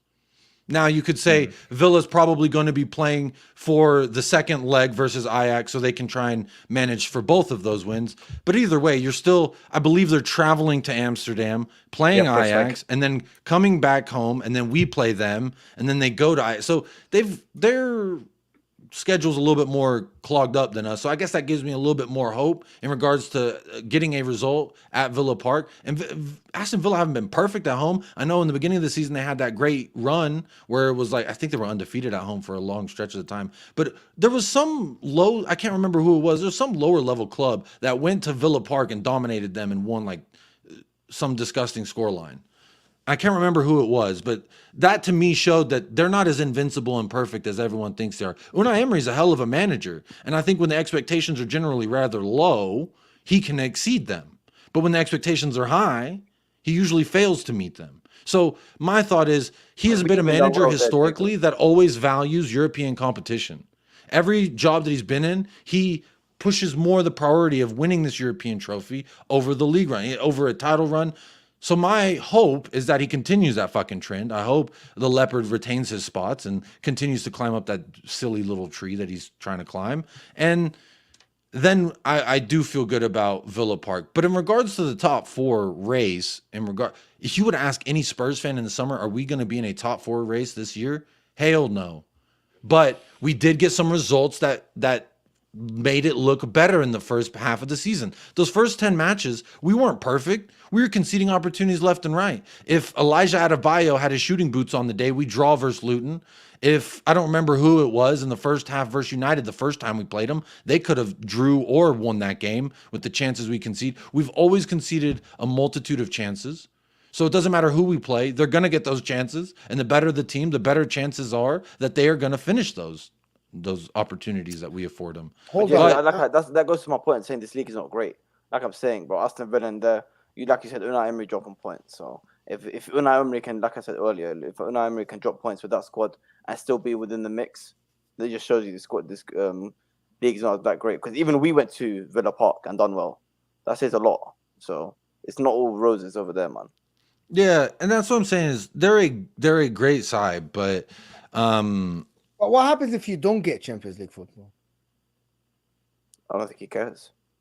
Bro, I've told you on this very show, and I got fucking pelters for it, that as a fan whose wallet doesn't get affected by this European money, and I don't believe this myth that Champions League lures players. Who the fuck did we lure when we had Champions League with Conte? Perisic on a free? Fraser Forster? Jed Spence? That's who we lured with Champions League. Bro, I had no European football. I got James Maddison, Mickey Van de Veen, Vicario. All right? So this whole luring, I don't believe.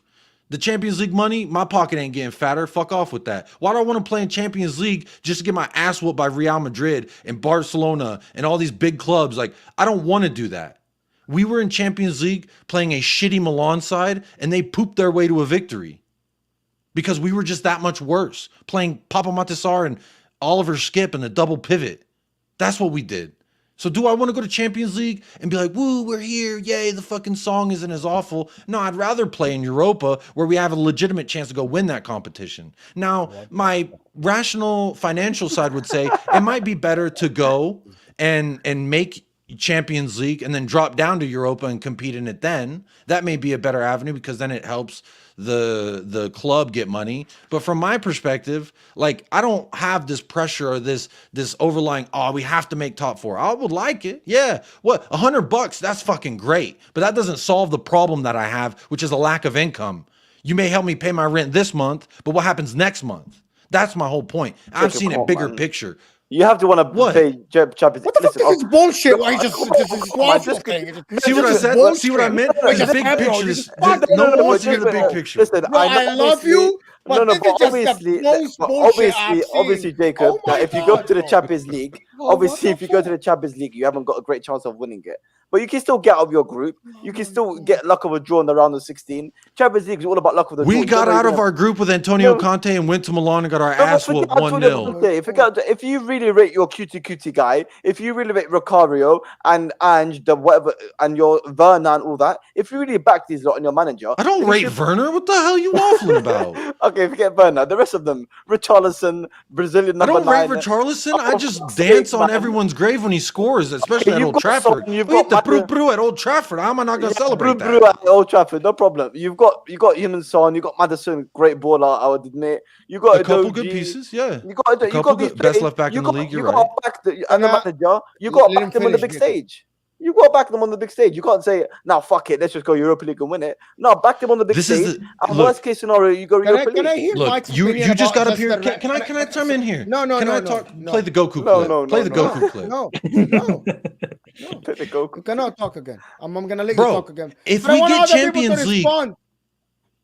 If we get Champions League, what that says to Levy and Enoch is job fucking done. We got by with the bare minimum and achieved our goals. I'm so fucking tired of getting top 4 and my manager doesn't get the pieces. He'll get another Jed Spence. He'll get another fucking Ryan Sessegnon, Jedson Fernandez. Because guess what? With the bare bones, you still got Champions League. So why do I need to keep investing? That's what the board's going to say. By getting Europa, that's going to hurt their money. That's where you get them to fucking change. You hurt the bottom line. Any business isn't going to move unless the bottom line is moving. All right? So when I look at it as a fan who's been fucking disgruntled for years and years, because when we get to a point where it's like, great, we got to a Champions League final. Now go fucking give him some more pieces so we can get back there again. They say, we did it. We got Champions League money. Next year, we'll get Champions League money again. And you do that over and over, that fucking brings the standards, brings the level of competition down. And then you have fucking guys like Ben Davies being here for 10 years, Eric Dyer being here for 10 years. Okay? That's what you get. I don't want that. So it may be crazy to say, oh, Europa. I don't give a fuck about the money that they get. Again, my wallet don't get no fatter by us getting Champions League. But by us getting Europa, it gives us a European competition to actually bet in some of these young kids because we're starting to see a pathway from the academy to the first team. So once we continue to do a little bit more of that, that's my point. And I'm looking at the bigger picture here. I'm tired of doing this patch job and try and get back out on the water because the boat keeps fucking sinking. We tried it with Jose. We tried it with Nuno. We tried it with Conte. We tried it with Stellini. We tried it with Mason twice. And now we finally got a manager who says, give me time, give me my players, and I'm going to turn things around. I'm going to get us in a position where we can compete in all competitions. Okay. And I trust that. And I trust that to happen. Ozan is saying, how do you mess up when you try to this Jakub? Yeah, I missed the spelling. Yeah. Come on. Good enough that I can write. You got to hold that L. That's an L. You got to hold that, Mo. All right. Okay. Well, how many languages do you speak? 1.5. Okay. I speak 2 languages. 1-0 more. 1-0 more. Who's your daddy? 1-0 more in the chat.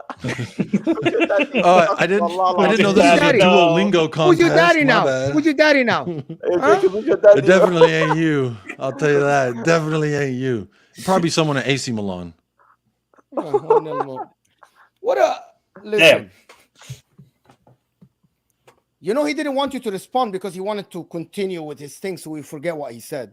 Go ahead, Mike. I can understand Jacob's frustration that he doesn't want to his club. Well, I want to say his club to make it to the top four. Of course, he would love Champions League football, but he sees a better opportunity of winning the Europa League, and then okay, maybe Levy has to spend more money. I'm sorry. If any club, whether it's Chelsea, Inter, AC Milan, Dortmund, they would 100% rather play in the Champions League than Europa League football, because you want to test yourself against the elite the elite across Europe. Then that bolsters your squad, get more experience. Okay, you look, Europa League, maybe you could win it, maybe not.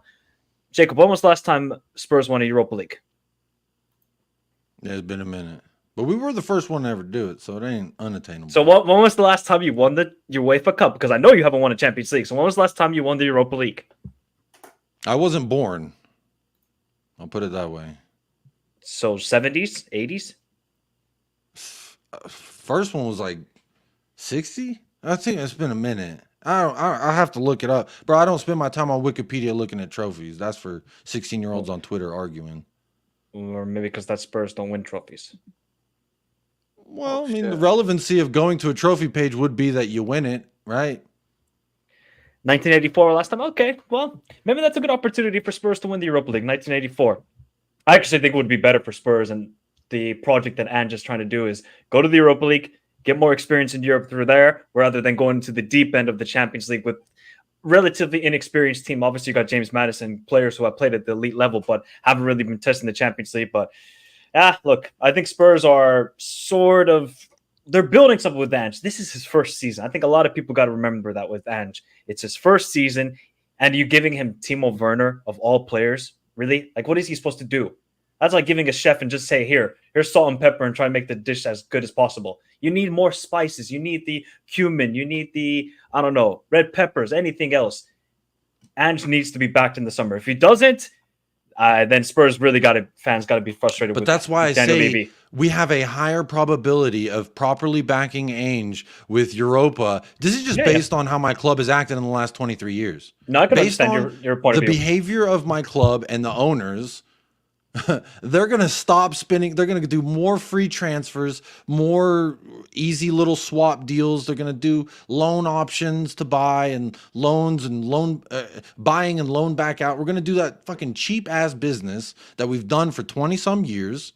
If we get Champions League, I can see it happening because it's happened so many times. Now, we may have turned a page. As much as my fucking delusional, hopeful side would love to say Levy's turned a page in the way that he runs a business, practically, realistically, the other half of my brain says, why would this guy who cares about what?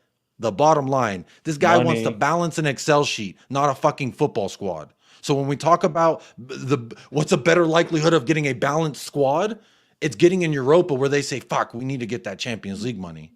Because that's what our goal, that is what their goal is. That is what their goal has been from the fucking moment they got here, is to just get that boom. Give me that big chunk of change, fill up that bottom line and make it look better. The Amazon Prime documentary is a perfect example. He sits in there with a meeting with 3 people. He's like, look at this number. Yes, I feel so good. Oh, yes. That to me is the problem. Yeah. So when I'm looking at it and you're like, oh, if you fall out of top 4, you don't get Champions League. Okay. Before you continue. Yeah. Big up Dan Potts, of course, and people that joined from the 12-man podcast, of course. Hit that like button. Thank you, Dan. Appreciate it, guys. Make sure to check out Dan Potts, of course, 12-man podcast. Top guy, top channel. A lot of content out there. Big up, Dan. Thank you so much. Hit that like button, people, if you just joined us. Let's get to 400 likes. We have over 600 people here. Let's get to 400 likes, people. Come on. Listen, all I can tell you is that it looks good. I think without Champions League football, you are going to deprive Ange Postecoglou from signing top players. You won't be able to attract. You won't be able to attract top players. Bro, you're Spurs. Look at the names. Don't do that. Don't just come in here and start saying some disrespectful shit. Well, don't be disrespectful. To who? You just said, bro, you're Spurs. You don't have to little bro me like that. Okay, and this is also a fucking facade that I pointed out already. I've already addressed this. I'm trying to be objective. You're barely sitting at the table of the top 6. Barely, right? That's a lie. That's not a lie, Jacob. You haven't won trophies, Jacob. We have won trophies. Again, fucking kids on Twitter could tell you otherwise. But again, y'all apparently Wikipedia.com. So You would know that we have won trophies. You haven't won major trophies in about 50 years, if I'm not mistaken, right? When I mean major Sure. trophies, right? Depending how you rank the FA Cup, I suppose. For me, it doesn't matter. FA Cup. But for me, my point is to Right. attract Doesn't top matter to a players. treble either. To attract top players, okay, you'll need to play Champions League or be challenging for the league or all the stuff. Why would a player choose Spurs over Arsenal, for example? Why would a player? Let me ask you something. And this is very objective talk. And I'm going to ask everyone in the chat. Simple question. I'm going to ask the panel. Man United next season, no Champions League football. Spurs next season, no Champions League football. Both of them going for the same player. What club would the player choose? You got to ask yourself what club is going to pay for that player. There's no way we're in the same payment market. You brought in the money. I'm not saying both clubs. Okay, so we just ignore all context. And I'm talking about we just ignore context. Okay. No context. Yeah, clearly. That's what I'm saying. There's no fucking context. Yes, because there's no. I'm just putting a scenario. Man United, no Champions League. Spurs, no Champions League. What is the player gonna choose? He's gonna choose Man United. But Bayern if you Munich, get Champions League, Bundesliga. Here you go. If you get Champions League football, Barcelona, Champions League. Oh, it's very the way you're looking at it. Bro, I know what you're saying. But it's very. I'm not one point here. This you said not world class player, but a top class player. Yeah, they're not going to attract it. I'm not going to lie to you, man. Maddison, baller. Udogie, very good. Van der Ven, very good. Vicario, goalkeeper, very good. Now I'm saying you don't necessarily have to get. And we signed them with 0 European. You don't have to necessarily get the very known out player. If the manager can do a job and the players are to a certain standard, they can achieve. Okay, I agree with you. However, now this is to top the squad. You need the extra good player. You need the extra guy that is bowling at the Bundesliga. You need the extra guy that is bowling at the French league. You need that guy from. If he's bowling in any of those leagues, we're not spending the money. I guarantee it. We are not. That's not my argument, bro. That's not. Bro, you're acting like, okay, name the best player in the Bundesliga right now and say all the teams are going for him. Mike knows. What does that do in a fucking fiscal market, Mo? It raises his value. That's what happens. You paid 50 million for freaking Brennan Johnson from Nottingham Forest. What's your point? You can't play. Who was in for him? Million. Who was in for him? Nobody, Mo. Nobody. That's my point. If everybody's out for the same guy, that raises his price, thus taking us out of the market for that person. That's my point. Mike, Wood, whatever his name is in the Bundesliga, right? He's not a superstar. He's not a Galactico. He's not an elite player, right? Yeah. Like a Would he Florian go to Wirtz. Man United or would he choose Spurs if they have Champions League football, for example? If we're like talking about a Florian Wirtz, I mean, I don't think Spurs would spend that money for Wirtz because he would cost like 110 million. He would go Man United. He would go Man United. Man United won't spend 110 million. Obviously, I don't think United will spend 110 million either. I'm talking the 50, 60 million. Man United. So you guys are saying he won't offer that money. We're talking about a same player, for example. Zubamen. I'm just going to give you an example that is logical. Zubamen, did he want 60 million for the guy, right? Real Sociedad. Spurs can spend 60 million because they already spent money on Brennan Johnson. Man United 60 million. Yeah, Man United 60 million. Spurs with Champions League 60 million. Bro, you're just saying things without the context of how a market works. And that's ridiculous. You're taking context away to say this is how my point is right. And if you remove all context, sure. But if you provide the context in a real world that we live in, if Man United are in for a $60 million player, Spurs are in for a $60 million player, that's then going to make the $60 million player become more expensive, thus taking us out of the race for that player.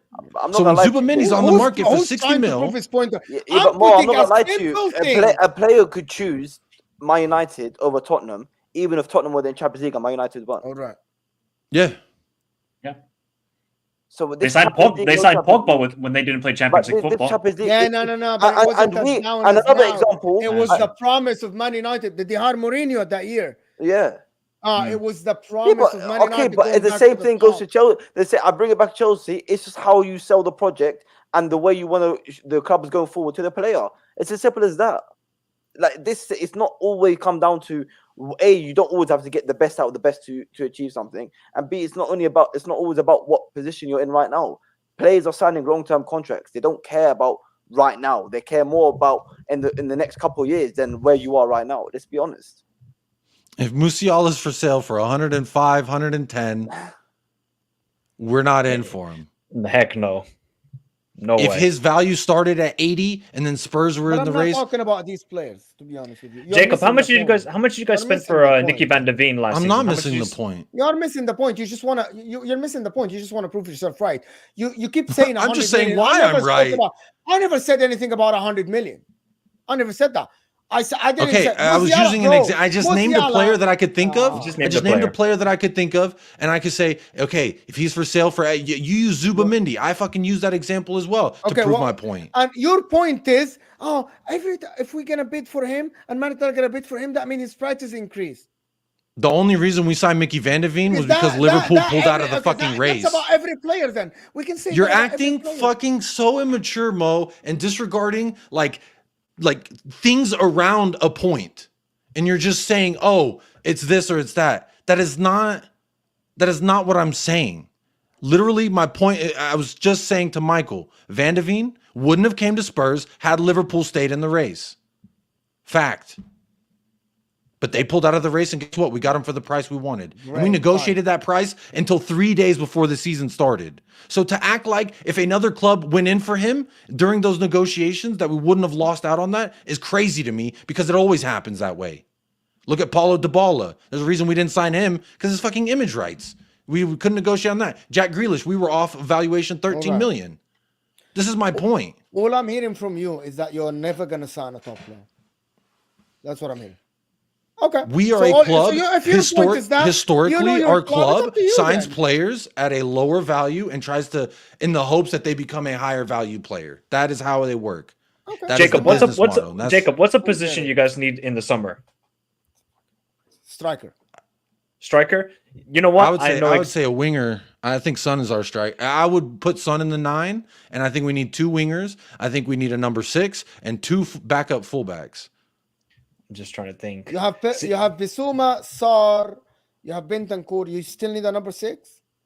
Yeah. Okay.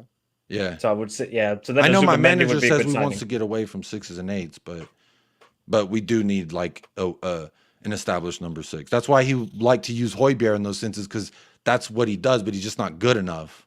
And Ainge also doesn't like what?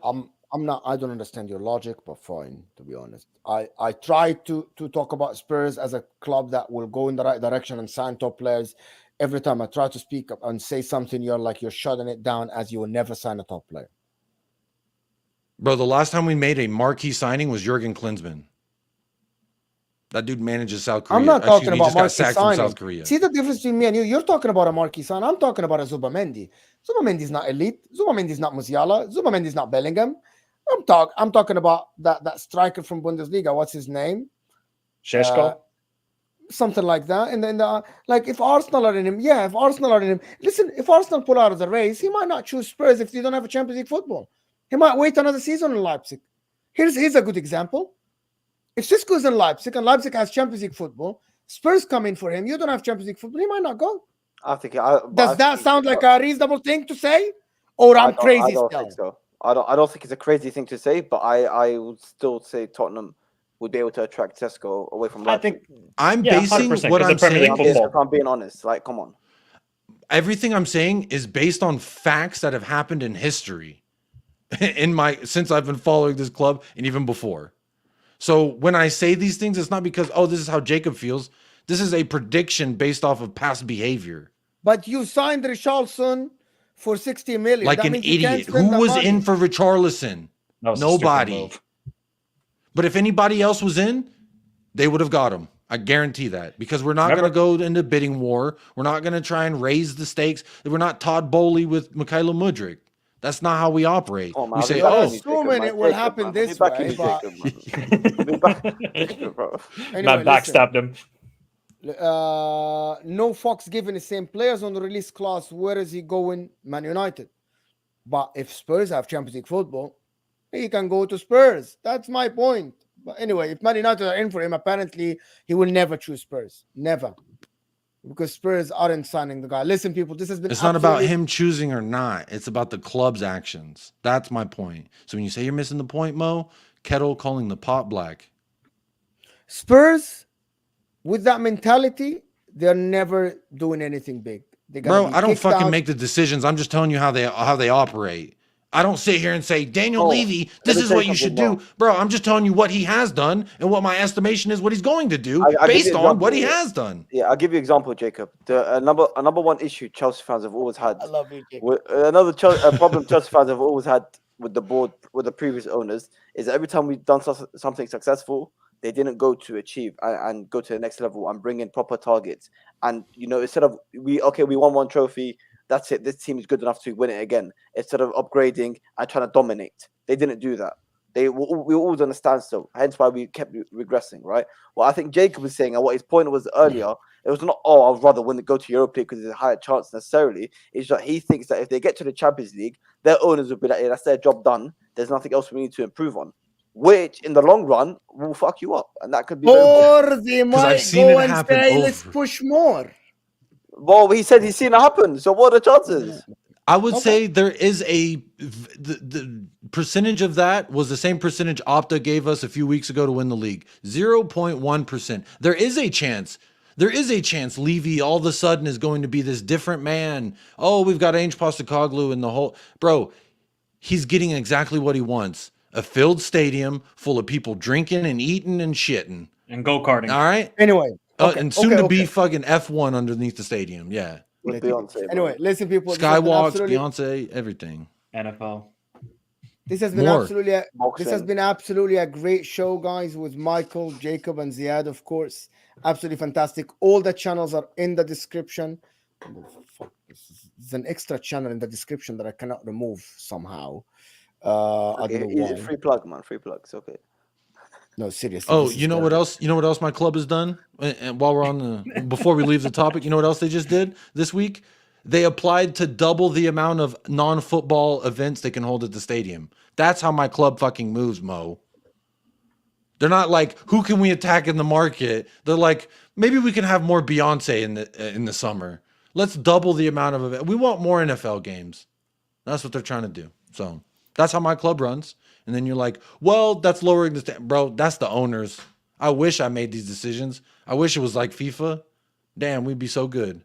All right, guys. There's over 500 people here. This is going to take it to Osam.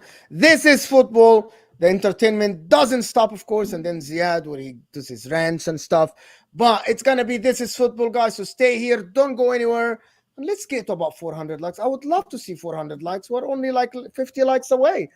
I would love to see I know that there is at least 50 of you who haven't liked the video. Like the video before you go. Check out my video also on my channel. I released the video earlier about Liverpool. Let's get that video up if you want to check that video on the channel. Appreciate Michael, Ziad, and Jacob. And we'll see you guys soon. And we are out of here, people.